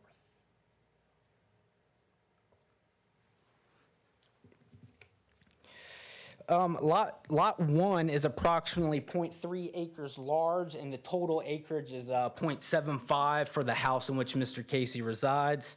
As I mentioned, it fronts along Old Stage Road, which has a cul-de-sac and is state maintained. The parcel contains the pole barn, as already mentioned, a recent addition to the pole barn with a graveled area. So Mr. Casey submitted a site sketch for a site plan. So trying to zoom in here, parking would be in the front, and there's going to be a turnaround area for trucks and then leading off into Old Stage Road. Going off of that, this petition was sent to VDOT for comment, and they responded back with no comments for this proposed use.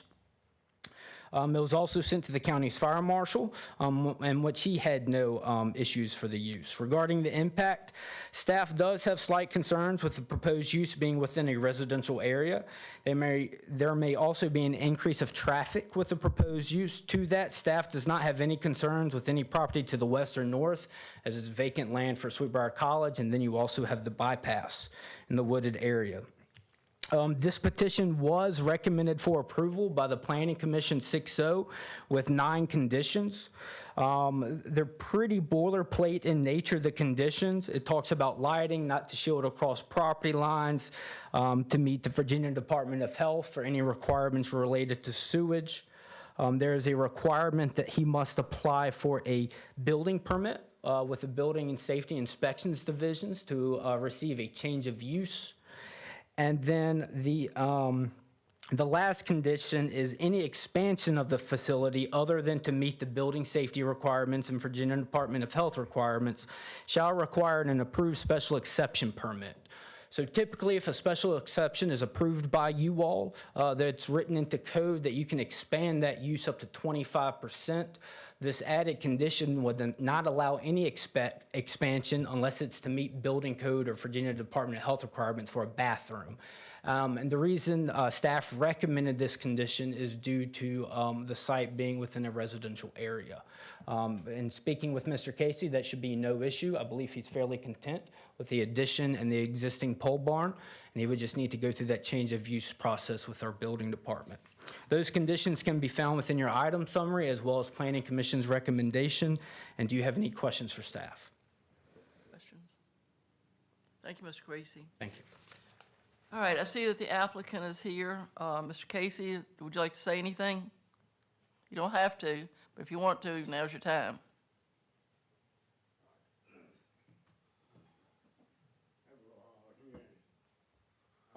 My name is William Casey, and applying for the welding shop for my application, and hope I can get it. Okay. It's an opportunity for me to bring more work in from out of town. A lot of my work is mobile on wheels out of town stuff, but I'm getting bigger and larger. So there's a few things I need to do in the shop, fabricate rails and stuff, and maybe powder coat too. And but anyway, that's it. All right, Mr. Casey, thank you. You too, man. Thank you. Is there anyone here, we'll now open up the public hearing. Anyone here wishing to speak in favor of? Is there anyone here wishing to speak opposed? Seeing and hearing none, we will now close the public hearing. Board members, do you have any questions? Board, I would just tell you that when this first came about, I went out there and looked at it, and since in my district looked at it, and this is a small business. He's seeking to expand. We do our best to try to support people who are doing that. So, any other questions? Hearing and seeing none, then I will make a motion that we approve case 2025-3534 by Mr. William Casey. Motion on the floor. Conditions. All in favor say aye. Aye. Opposed, Aye. no. Sorry? I said aye. Oh, They said conditions. along with the conditions as stated, yes. All right, motion passes. Thank you, Mr. Casey. Good luck.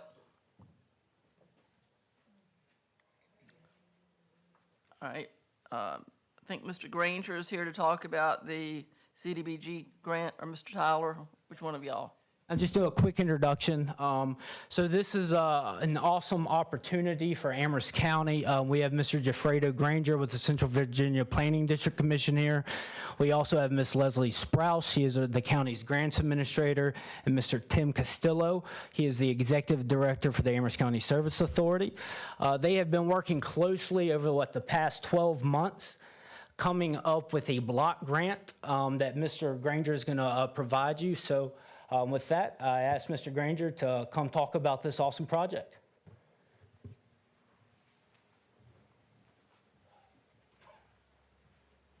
Hi, Mr. Granger. Hey, how are you? Thank you for coming tonight. Thank you. Thank you, Madam Chair. Thank you, board members. Stick to my script so I can keep to a 5-minute time frame here. As Tyler had alluded to, my name is Jeffredo Granger. I'm with the Central Virginia Planning District Commission, and we're currently providing consulting and grant management services for the awarded planning grant that was awarded last year for the South Madison Heights area. So in March of last year, we were awarded a comprehensive planning grant to find areas of need in South Madison Heights, and through coordinated efforts of canvassing, community meetings with staff and neighborhood and community volunteers, and nearly 132 surveys that were submitted, the project area and its potential beneficiaries were identified, as well as the highest need, community need that was identified, which was public infrastructure. So the project area is currently defined as the Hilltop Drive area to the north, Greenwood Drive to the south, and is contained by Lakeland Circle on the east and Circle View Drive on the west. So during our first public hearing, we outlined the intent to seek after CDBG grant funding from DACD for community improvements for the South Madison Heights area. The project intent is for public infrastructure to improve infrastructure through a multi-phased comprehensive project in the South Madison Heights community. We intend to improve infrastructure repairs by way of public sewer connection services and also sidewalk and street-like installations. This will be accomplished by providing waived sewer connection fees to participating families in the defined project area. The funding to be requested on behalf of Amherst County is not to exceed $2 million. And currently there are no other additional funding sources or leverage funding that is required, well, not required, but not identified at this time in support for the activities. Of this event, available funding is expected nearly 80% of this award will be used to benefit low to moderate income persons. Eligible households are those that are owner-occupied or investor-owned homes situated within the South Madison Heights defined project area within the Lakeland subdivision. And the anticipated project application will benefit an estimated 57 homes, of which 53% are low to moderate income, according to the HUD LMI mapping tool for Census Tract 105.4. So generally for any CDBG program, you have to have at least 51%. As identified as LMI in this particular area is 53%. So the maximum CDBG funds available per home cannot exceed over $50,000. per sewer connection with additional costs associated with the sidewalk and street light installation spread out over the homes in the defined area. And there are no plans or anticipated to displace any community residents. So the first public hearing was held on August 6th at the Madison Heights Elementary School, and there were no citizens with comments in opposition. Tonight, this is the second public hearing to be held, and again, we invite any public comments and input from the citizens of the county, specifically those that are in the identified project area. So I do ask the board to consider the application of funds for the CDBG project. That application is due next week, so I am currently working on getting all the compartments together for that, and I thank you guys for your time. Thank you, sir. Any questions of Mr. Granger? Okay. Did you all have anything you wanted to say, wanted to add? Okay. We're here to back him up. Okay. You're doing a great job. All right. Thank you. Okay, we're now going to open the public hearing. Is there anyone here wishing to speak in favor of this grant? Anyone wishing to speak opposed? We will now close the public hearing. Board members? I'll go ahead and say this. I know Mr. Creasy mentioned that this has been going on for about 12 months. It actually spans a little further back. Gefredo's been working on this in conjunction with the county for quite some time now. So we initially had a block grant for Old Town Madison Heights, and then after that, I think there's like a 2-year hiatus. You can't go back for 2 years in that area. So that's why we look for other areas where we could help people with low, moderate income. So that's kind of what spurred this. So I appreciate your hard work on this and everybody else's hard work on this. So with that, I'll move that the board approve Resolution 2025-13-R. Motion on the floor by Mr. Wade. All in favor say aye. Aye. Opposed, no. Motion passes. Thank you very much. Thank you.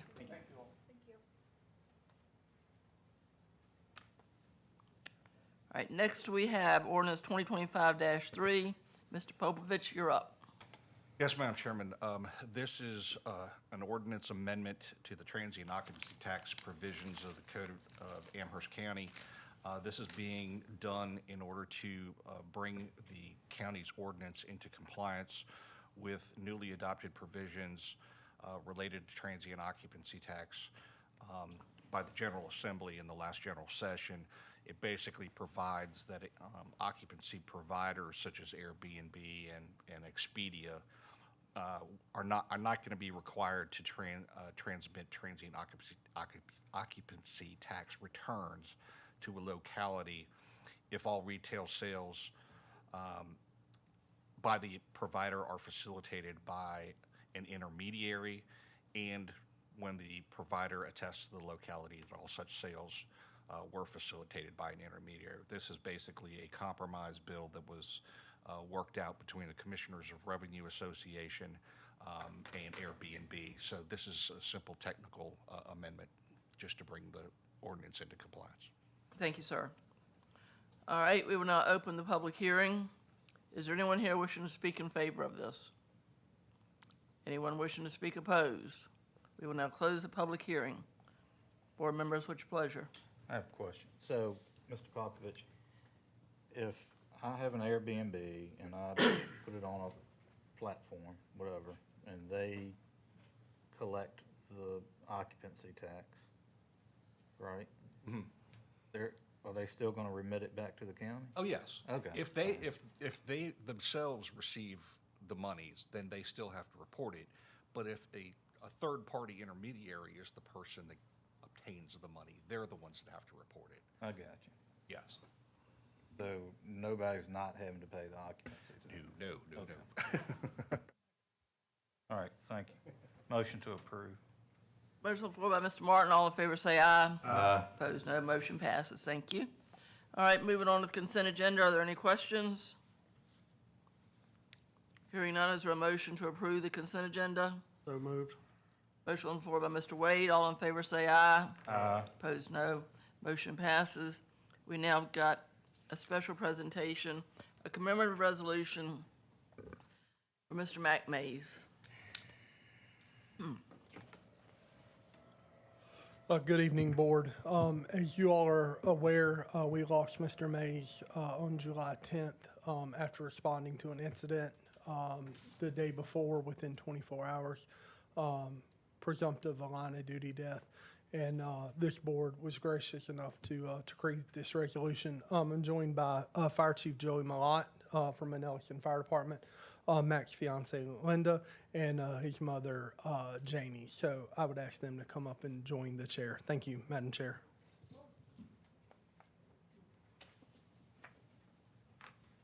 Thank you, Chief B.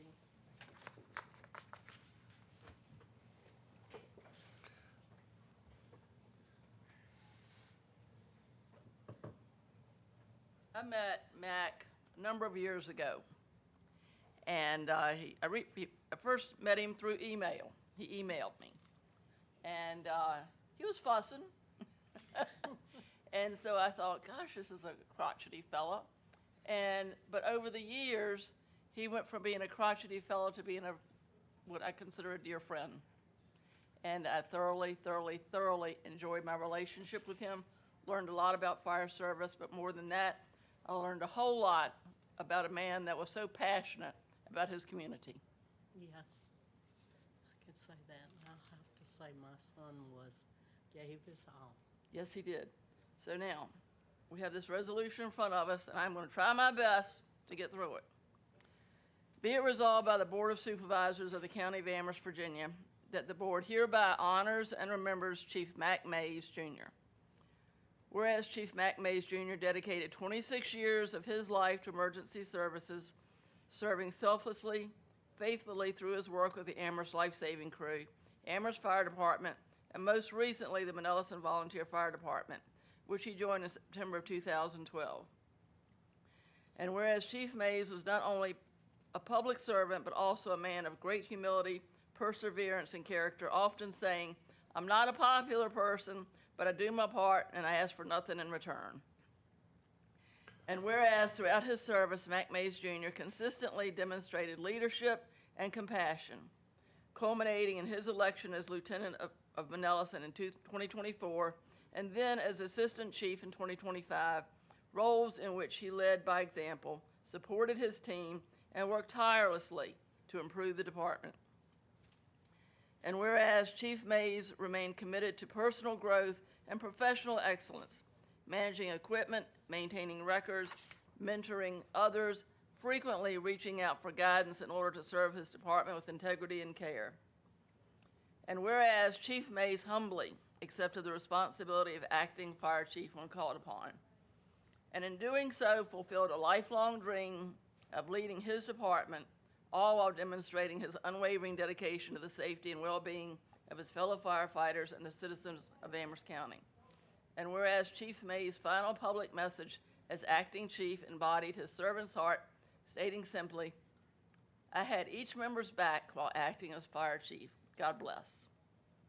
And whereas the Amherst County Board of Supervisors wishes to express profound gratitude for Chief Mays' lifetime of service and the indelible impact he made through his courage, loyalty, humility, and heart for others. And whereas we also honor and extend our deepest sympathies to his fiancée, Linda, his mother, his family, and his Manelican Volunteer Fire Department family for their shared sacrifice and continued strength. Now therefore be it resolved that the Amherst County Board of Supervisors formally recognizes and honors the memory and service of Chief Mac Mays, Manelican Volunteer Fire Department 122, and expresses its sincere appreciation for his devotion to public service, his legacy of leadership, and his enduring impact on the community he so faithfully served. This resolution shall be enforced and in effect upon adopted this 19th day of August, 2025. Thank you. Thank you.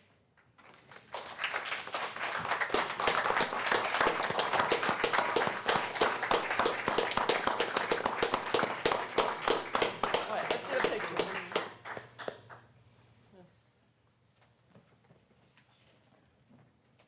Thank y'all.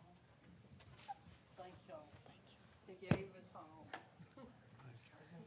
I went to school with Mac. You went to school with my mama one time, you hadn't told her to. Uber, huh?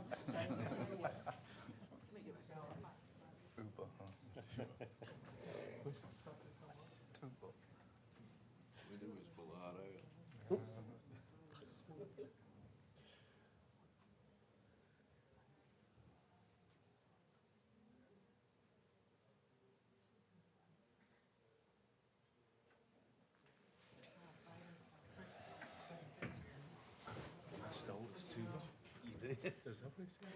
Thank y'all.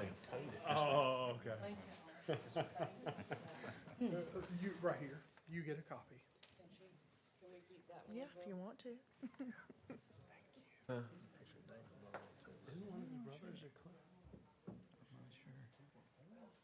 Oh, yeah. Did you play the tuba? No, he played the tuba. Oh, what'd you play?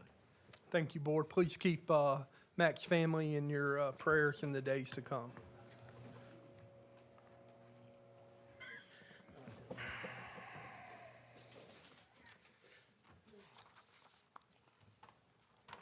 All right, Chief Beam, you're back up. ISO rating recognition. Hi. Thank you all, Board. We're going from something sad to something that we can celebrate and something that Mac even had a part in. So every 5 to 10 years, the Insurance Service Office does an evaluation of fire departments throughout the Commonwealth or throughout the country. It's kind of backward how you would think. It's rated 1 to 10, but 10 is the worst and 1 is the best that you can get. And so what I'm super proud about is this is a collaborative effort with Water Authority, the volunteers, county staff, our 911 center, our fire prevention efforts, so forth. Super proud of them. They've worked extremely hard, countless hours. Chief Malott, Chief Martin up here, both have put in countless time to get there's a lot of data that has to be pulled, a lot of records, a lot of record keeping. Things that you all provide, like pump testing for our fire apparatus and things like that, go into this. So this is really a fruit of a lot of people's labor, and we're super excited. You kind of hold your breath and cross your fingers as you worry about what's the rating going to be. Are we going to do better? Or are we going to do worse than we did before? And I'm happy to report that both departments did better. Mandelson Fire Department went from a Class 5 to a Class 4. And Amherst Fire Department went from a Class 4 to a Class 3. So you think of 1 being perfect, 10 being on the other end of the spectrum. We're actually better than in the middle, which is really impressive for, we consider ourselves a combination system, but a lot heavy volunteer, a lot of work that our volunteers put into it. So we're super proud. Just wanted to take a few minutes to recognize them. What that does is it improves. I couldn't find really relevant numbers of how much it improves our insurance, cost of insurance in the county, but it does go into factoring in when insurance companies are factoring in your insurance for your homeowners and for our commercial insurance.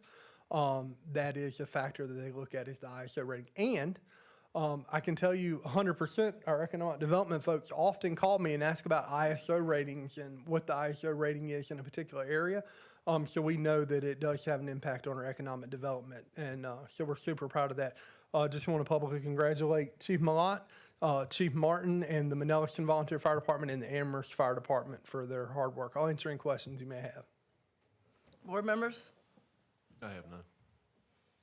We certainly appreciate that. I know a lot of work went into doing that, and we appreciate all the training and everything you all had to do to get us to that point.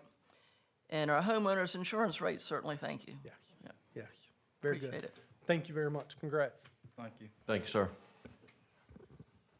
All right, next we got the county administrators' reports. We will start out with boards, commissions, and committees. Planning Commission, as we all know, we've got a vacancy, excuse me, in District 2. We interviewed the 2 candidates at our last meeting, and it was suggested that we also interview Mr.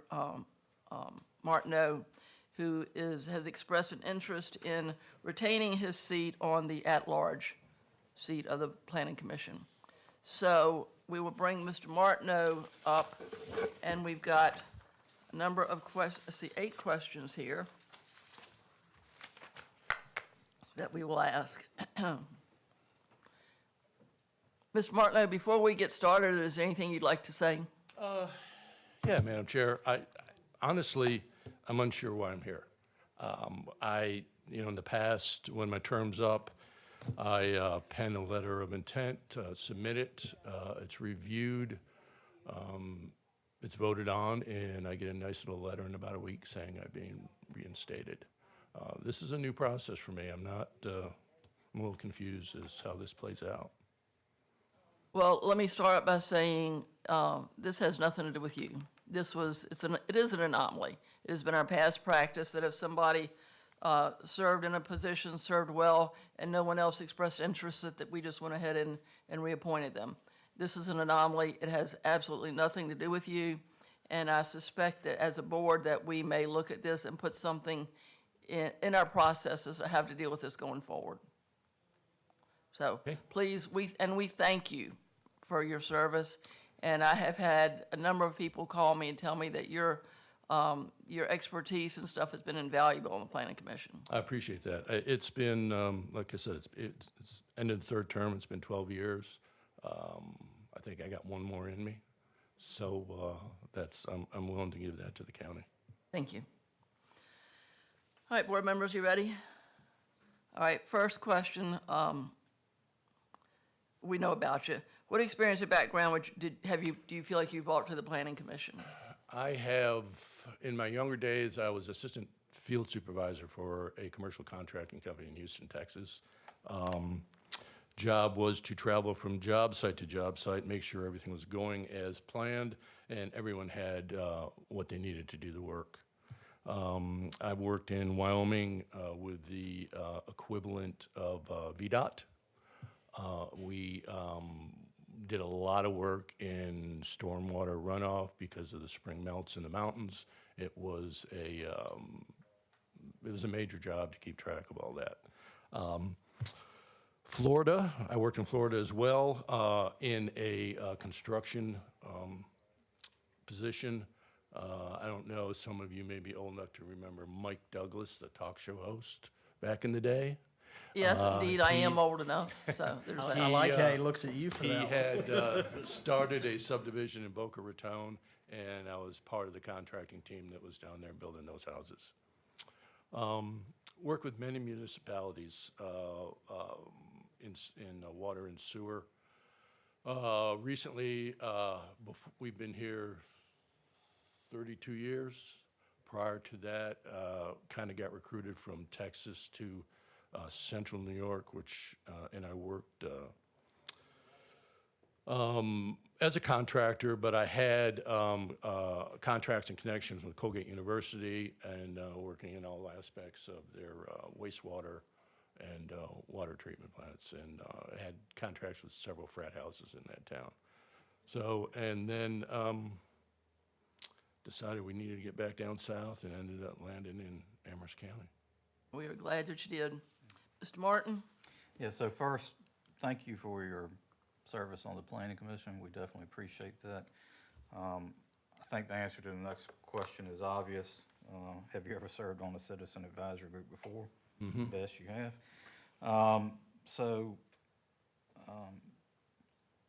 Really what I'd like to know is, going forward with new technology, how do you see going forward with new technology to ensure we are in a position to progress and not regress? Right, well, that kind of falls into another question on this list as I looked at it, and I'm probably the worst person to talk to about new technology.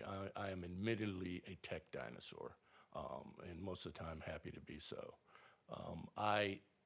With that said, I fully understand the need for it. We are well into this thing, so there's no going back now. I think that we should start seriously looking at improving our commercial and industrial districts to house these things. I mean, if we want to have manufacturing and industry in Amherst County, if we want to move forward, there's things we're going to have. Among them is the data centers and all that. So we've got to be able to have someplace that we can house them without interfering with the rural beauty of the county.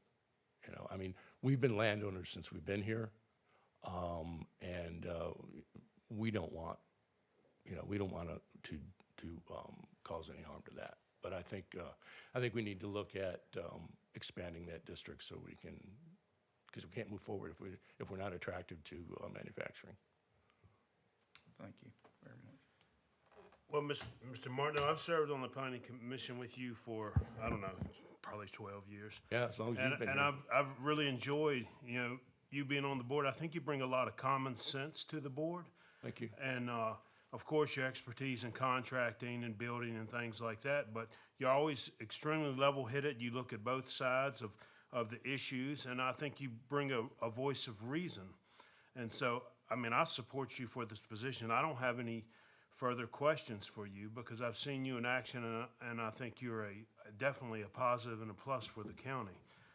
Like Ms. Tucker said, I don't know exactly how we got here neither, but I'm definitely support you for reappointment. I think that, you can only apply, if you apply for a position, then it's for either that district or for that large, and that's the way we should do it going forward. But I commend you for your service, and I hope to see you back on the Planning Commission board. Thank you so much. Appreciate your support. Mr. Martin, me personally, I didn't know a lot about you, and I still don't obviously, before tonight. Obviously, I've heard your name plenty of times, and nothing but positive comments from your fellow commissioners and even people within the community as far as how you respond on the Planning Commission. And I'm going to echo everything else that everyone else has said up here tonight, and I appreciate your time and work and efforts for the Planning Commission. Madam Chair, I'm kind of like with the rest of these folks. I'm gonna divert from the questions. I think Mr. Martineau, with his comments and some of the other questions that you guys have kind of led me in the direction I need to go as far as his position goes, unless you guys see fit to do otherwise. But I want to thank you. I thank you for your time and your commitment. Thank you. I have one question. Is it Martin new or no? So I watched the video of the last meeting, and I said it wrong. It was Martineau. actually, the EAU is just a no, so it's just Martineau. Martineau. Martineau. Don't you know Pretty you're simple. French? Huh? Don't you know you're French? That was the street name. I not failed his- Spanish. Mr. Wade, what do you got down there? I'm gonna ask you one question. I'm curious, and I appreciate you being here. I know it's not ideal, but I do appreciate it. What is your process as far as taking into consideration both sides of a proposal? Yeah. Can you speak to that a little bit? Yeah, from the get-go, I've never thought it was proper to form an opinion coming into a meeting before you've heard both sides. I don't think that's our task. That's not what we should be doing. We should be listening to both sides of the debate and make our decision based on that. Regardless of what our personal feelings are, it shouldn't be political for the Planning Commission. We are not elected. We are appointed.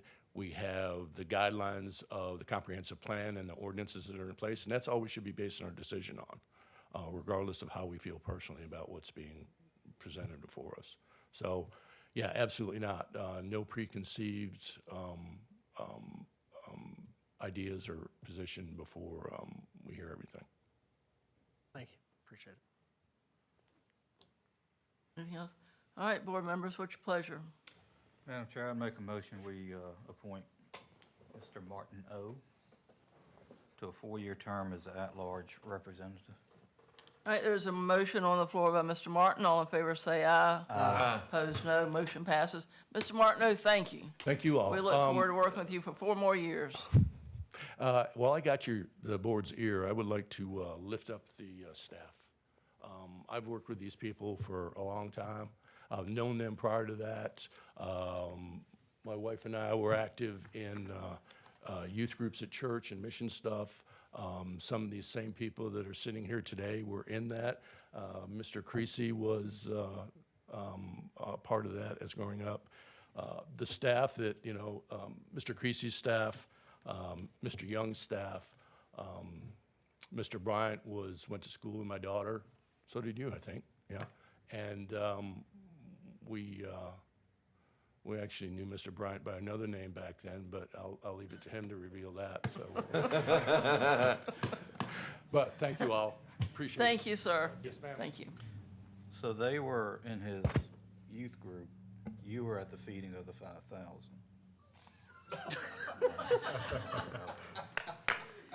Thank you, Mr. Martin. We're going to have to separate some seats down there. All right, we'll move on to the next vacancy, which is in District 2. And we had 2 applicants there. One was Ms. Leslie Gamble, who has held the seat for a couple of terms now. And the other one was Mrs. Susan Schoening. And I had known Ms. Schoening and her husband for a while. Their business, they're absolutely wonderful boys, and through the bike club and other things. But anyway, we were so lucky as a community to have 2 people with such outstanding interest and background and education to apply to want to serve our community. So we have already interviewed the 2 of them. Board members, do you have any further questions while they're here? Is that the correct pronunciation of your name? It is. Say it one more time. Schoening. Yes. Thank you. I can hardly say my own name, but you know. Any discussion? No, I think I'd like to make a motion to appoint Ms. Gamble back to the position just based on the precedence. You know, she's been on the commission. She's still interested in the commission. I'd like to keep her on there. So I know some folks in the community are a little hesitant, but I think she brings a lot of value to that commission, so thank you. All right. Ms. Pugh, do you have anything you want to say as liaison? I think I said it at the last meeting. You know, I support Ms. Gamble. I think Ms. Schoening's an excellent candidate. She's young. She's involved in a very good business. She reached out to me, emailed me. She's been very cordial, and either one would make a good appointment to the board. But I mean, as earlier I stated that I supported Ms. Gamble, and I don't think that I should go back on my word. So I support Ms. Gamble. All right, there's a motion on anything else? Yeah, I'm going to say that this is my second term, and this is probably one of the hardest decisions that I've had to make. And I've actually flip-flopped. And Ms. Gamble, I respect you a great deal. I really do. And I thank you for a difference of opinion on things. I really do. And I've been contacted by people on both sides. I think both of you would do a great job. You know, I think it comes to a time when we have new people that are wanting to come and serve, that maybe we need to give them an opportunity. And really, you're still on the Board of Zoning Appeals, is that correct? Yeah. Which is a very important job, and I think we've got some cases coming up with that. So, yeah, as difficult as it is, I think I'm going to support Ms. How do you say it? Schoening, yes, thank you so much. And this is, I echo what Mr. Martin just said. This is probably one of the most difficult ones I've ever done because I originally appointed Ms. Gamble. She and I have talked for, you know, throughout her terms about different cases. I feel like I know you well. So this is extremely hard for me.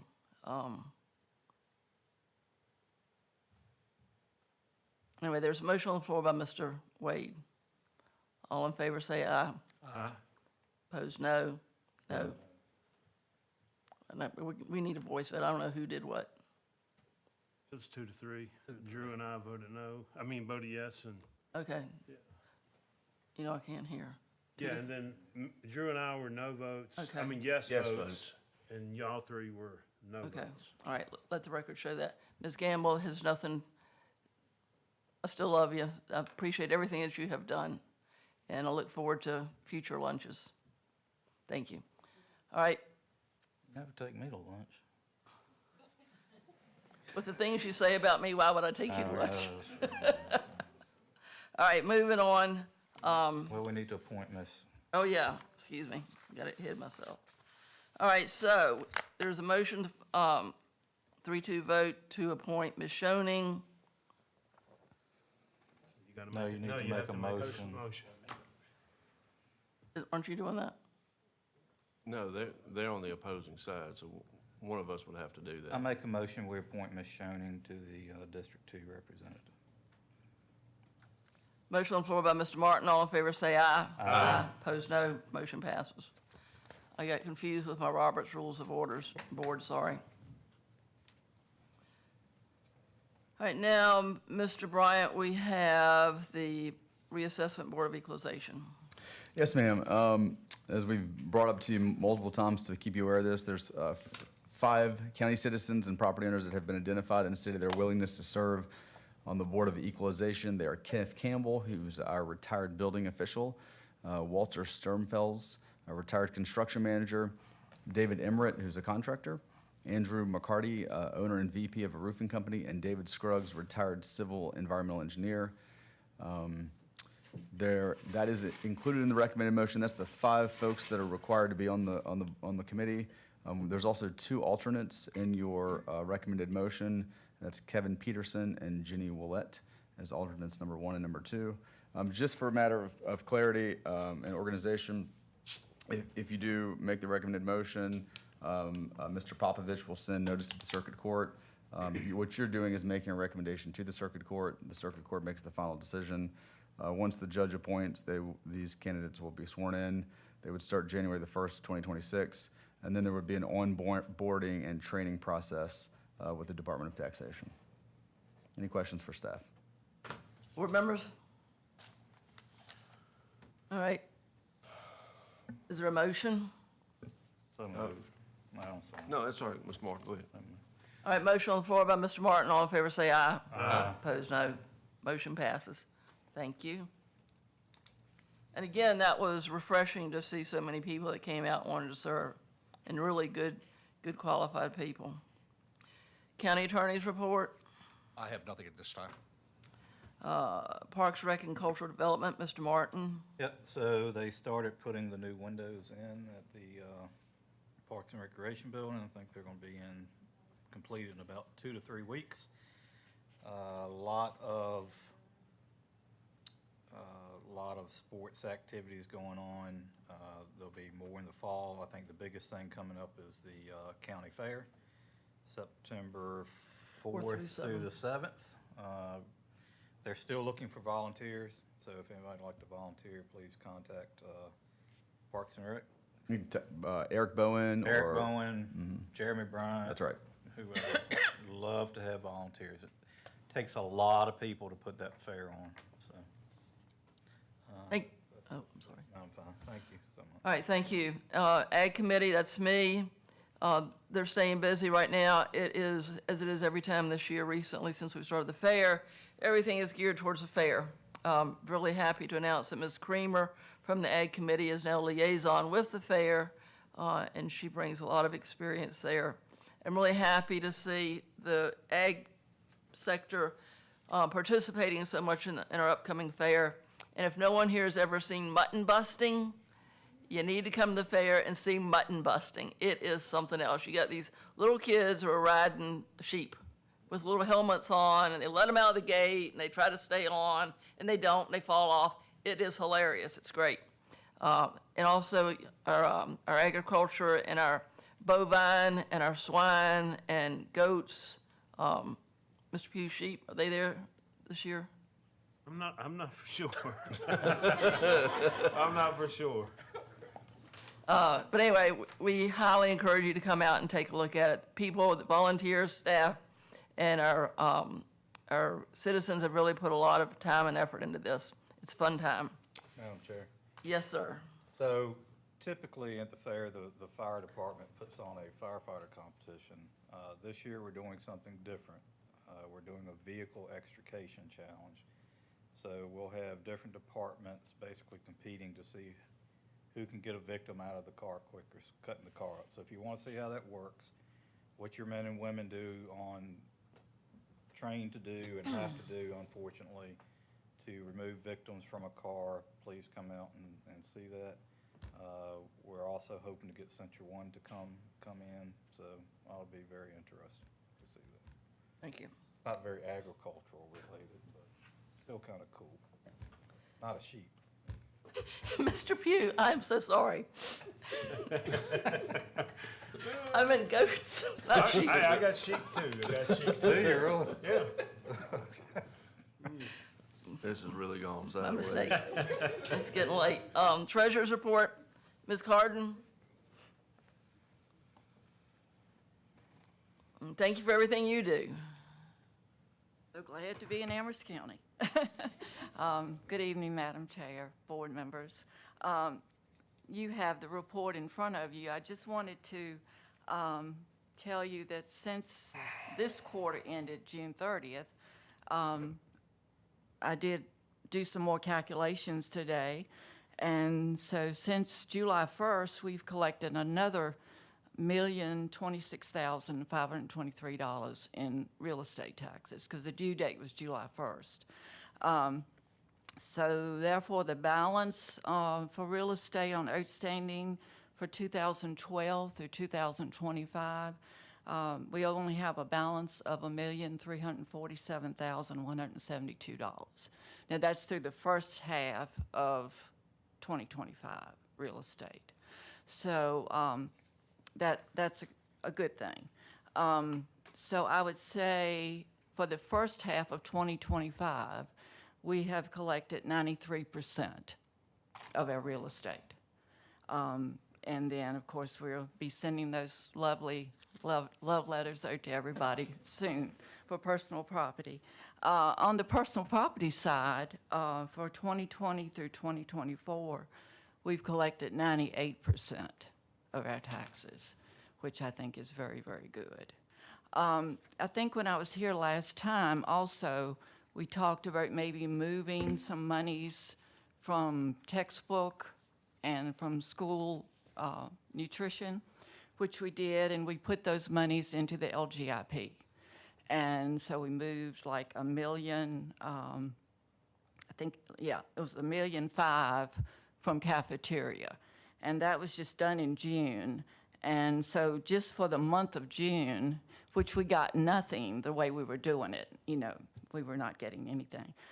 We got almost $4,700 for one, wasn't even quite a month. And then we did the same thing with textbook, and we turned $1.2 million over there. And then we have, it's about $3,800 we've gotten there. So the LGIP investments have done very, very well, very well. So I thought that's a good note, a good positive note. That's very good. The only other thing, and I know times it's late, we are going to be doing something a little bit different with dog license. We have to, the veterinarians send us notices when people get the dogs vaccinated. And then in turn, we have to send letters out. And you know, postage is very high. Envelopes, toner, you know, time, it's very time consuming. And the return is very, very little on dog tags. You know, we've sent out like 1,142 letters, and we've sold 533 dog tags since November to August. So what we're doing this time, some of the other jurisdictions are doing this, and I thought, we'll try it. So when we send out personal property bills, we're going to have an insert in the personal property bills with all the information for dog tags. Therefore, we don't have to, as long as we notify them, and we will put it on our website, we don't have to send the letters out. And that's, you know. And then we're also going to put these notices in all the veterinary offices in the county, which I think we have about 4 of those. And that way, when people take their animals, you know, to there, they'll see the notice also. So it will save a lot of time, and it will save a lot of money, because like I said, the return is very, very little. So just wanted you to know when you see that extra little thing in your personal property tax bill. Board members, any questions? I got a couple questions. Of course, when it comes to money, I'm going to ask questions. Ms. Tucker, I don't like that stare. And I'm not sure, I probably will get I might get an ugly stare from the treasurer as well when I bring this up. But I've had several folks that have asked about personal property taxes, whether we have or could entertain doing them biannually instead of annually. That's really a question you'd need to ask the Commissioner of Revenue. Oh, and she's not here. Yeah, that would Love be, to hear that question, I'm sure. that would be left up to Okay. Ms. Irby.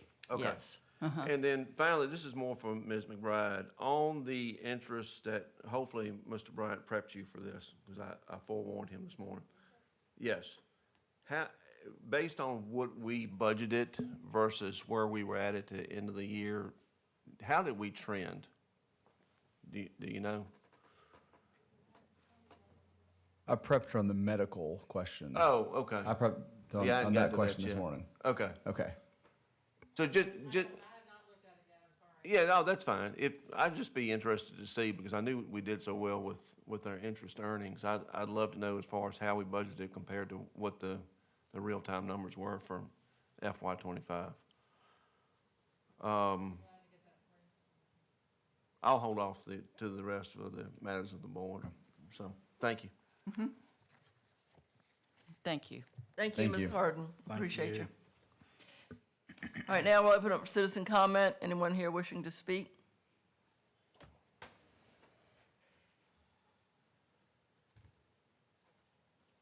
Madam Chair, Board, Jim Thompson, District 3, and I'm here to represent myself, but also I'm representing myself as District 3 Planning Commissioner. Know you have tough decisions to make. I want to say that Mr. Martineau has been excellent to serve with for the past 10 years, and that was a wise decision. I don't understand the process either, but I'm sure you guys will hammer that out. Thank you, Mr. Martineau. I know you just appointed Ms. Schoening. I don't know Ms. Schoening. She's got an excellent resume. I read it. I'll do all in my power to serve with Ms. Schoening on the Planning Commission for the betterment of Amherst County. But I am disappointed, highly disappointed, that we didn't reappoint Ms. Campbell. I briefly wrote to you guys last night, and I'm going to read it, and it's what I meant. I said it, and it's still what I mean. It's been a distinct honor and privilege to serve with Ms. Campbell for the past 8 years on the Amherst County Planning Commission. She's always well prepared for matters that have come before the commission. I've considered it a duty for all commission members to do our research and field visits on matters that come before us each month, and to that end, Mrs. Campbell has never disappointed. She consistently attends training, seminars, and other regional informational forums. I just attended one with her this week in Richmond that her and I attended for all the legislative updates, both statewide, federal, and again, great partner to bounce those ideas off with. And she's done that to serve more effectively. But I'll tell you, knowing her a little bit before I'll finish the last sentence and I'll tell you what I'm going to say.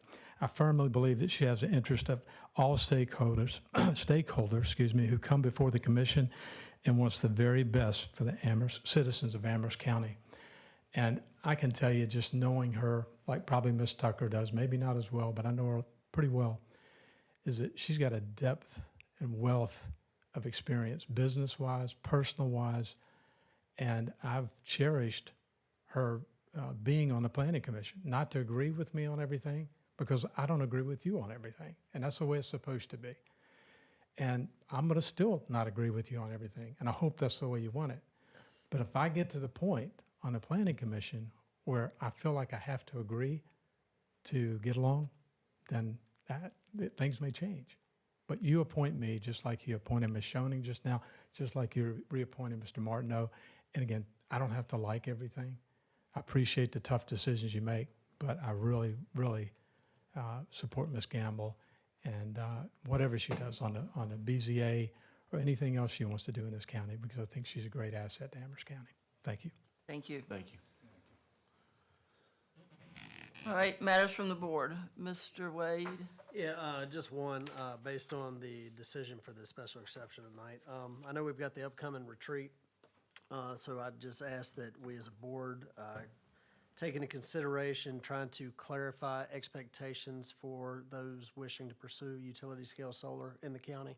I think what we have now is, I don't know, kind of talking out of both sides of our mouth a little bit. So I'd like some clarification, consideration there at the retreat, if possible. So. All right, so noted. Thank you. Mr. Adams?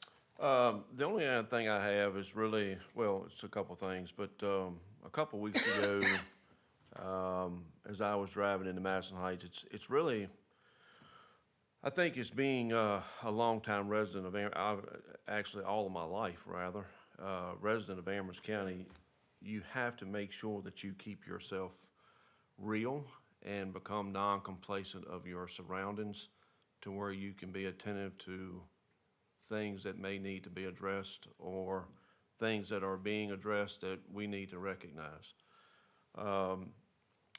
With that being said, we have dedicated, this board has dedicated a lot of time, money, and effort to the groups for the 29 Beautification Committee going south. I was coming into the county, and the panhandling situation has always rubbed me the wrong way for numerous reasons, which I will not get into now. However, this day it rubbed me significantly wrong, and to the point where I made a phone call to Mr. Creasy, and between him and Mr. Bryant, worked diligently, and lo and behold, we had an ordinance in place to address this already, which did not require us to do anything additionally from the board's aspect of things. And then once I had that document in my little fingers, I went on and notified the sheriff and made them aware of that, and they have that information as well. I'm proud to say that since then, we've seen little to no panhandlers 29 South. Typically, they're at the McDonald's entrance and the Walmart entrance, and I just don't think it's the right look for Amherst County, and I'm going to continue to stand by that. I may have some folks that disagree with me on that, but we want to promote positivity in Amherst County, and I don't think that's the face of it. So I want to thank our staff members for helping me out with getting some clarification on that. I wanted you guys to be aware of what I had done. I think I've mentioned it to a couple of you, but I think it's important, and I also want to recognize the sheriff's office, as busy as they are, that they're being attentive to it and they're taking care of business. So I just wanted to make note of that. And finally, the only other thing I talked to Mr. Bryant about, and Chief Beam and I were talking the other day about ambulance billing, and as we go into the budget year, obviously you guys know how I am about money, and making sure that we're doing our due diligence with the taxpaying dollar. But I know that some potential possibilities on the horizon about some billing structure changes maybe. I do know from a collection standpoint, from EMS revenue, we do remarkably well here in Amherst County as how we trend in our revenue recovery compared to my previous life. So I'm proud of that fact that the third-party vendor we use does a great job with that revenue collections. But the only thing I'd like to see going forward, and I talked to Mr. Bryant about it this morning, is we continue, as we go into the budget season, being able to break that out, Ms. McBride, to where we can identify things like that, to where we can see how we trend as the year. Okay, all right. So that's all I had. Thank you. I have nothing. Two things. So one, if we're talking about the retreat, can we have a conversation about affordable housing? You know, it doesn't happen that often, but periodically we're having to approve these double wides or whatever. I think most localities look at them if they have a HUD label on it or not. And, you know, is that really something we need to be putting our citizens through?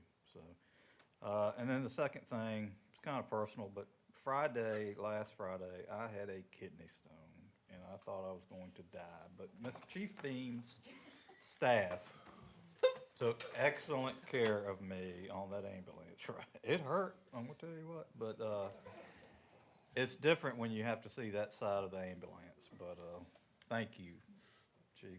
I am very disappointed, Chief Beam, that you didn't call me to help render care. Did you take him down a bumpy road?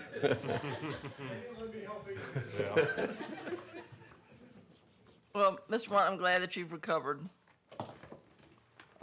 Two things. One, I had a couple of constituents call me about some activity in the Big Lots Seminole Shopping Center. I rode out there, and there were a couple of homeless people out front of Big Lots, kind of sitting on the sidewalk, you know, obviously, possibly some mental health issues. And she told me that they were also behind the building, a road back there. And I did see a couple of mattresses, but didn't really see anything else. And then I did see where there were paths leading down over that hill. And I know what it looks like when a cow finds a place to get out of a fence. So I went down there and looked down there and didn't like what I saw. And so made Mr. Bryan aware of it, and we'll be tending to that. My second thing is that I can tell you that at Warwick Barn Convenience Center, at the one out 60 West, if it's closed on Tuesdays and Thursdays, people will drop their bags of trash at that gate. And it irks me to no end. Because then an animal gets into it, and what was a bag of trash is scattered all over hell and half of Georgia.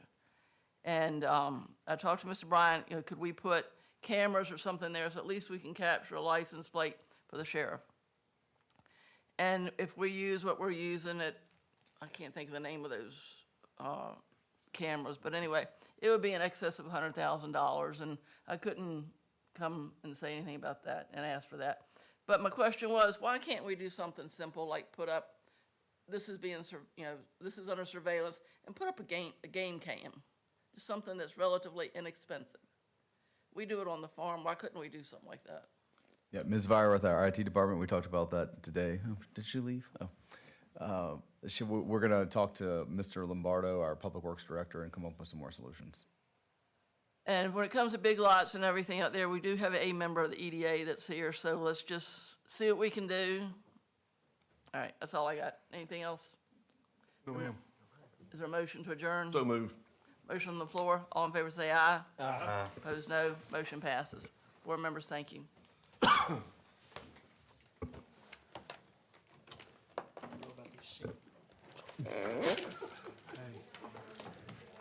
got something. You come over and put your rubber boots on. And then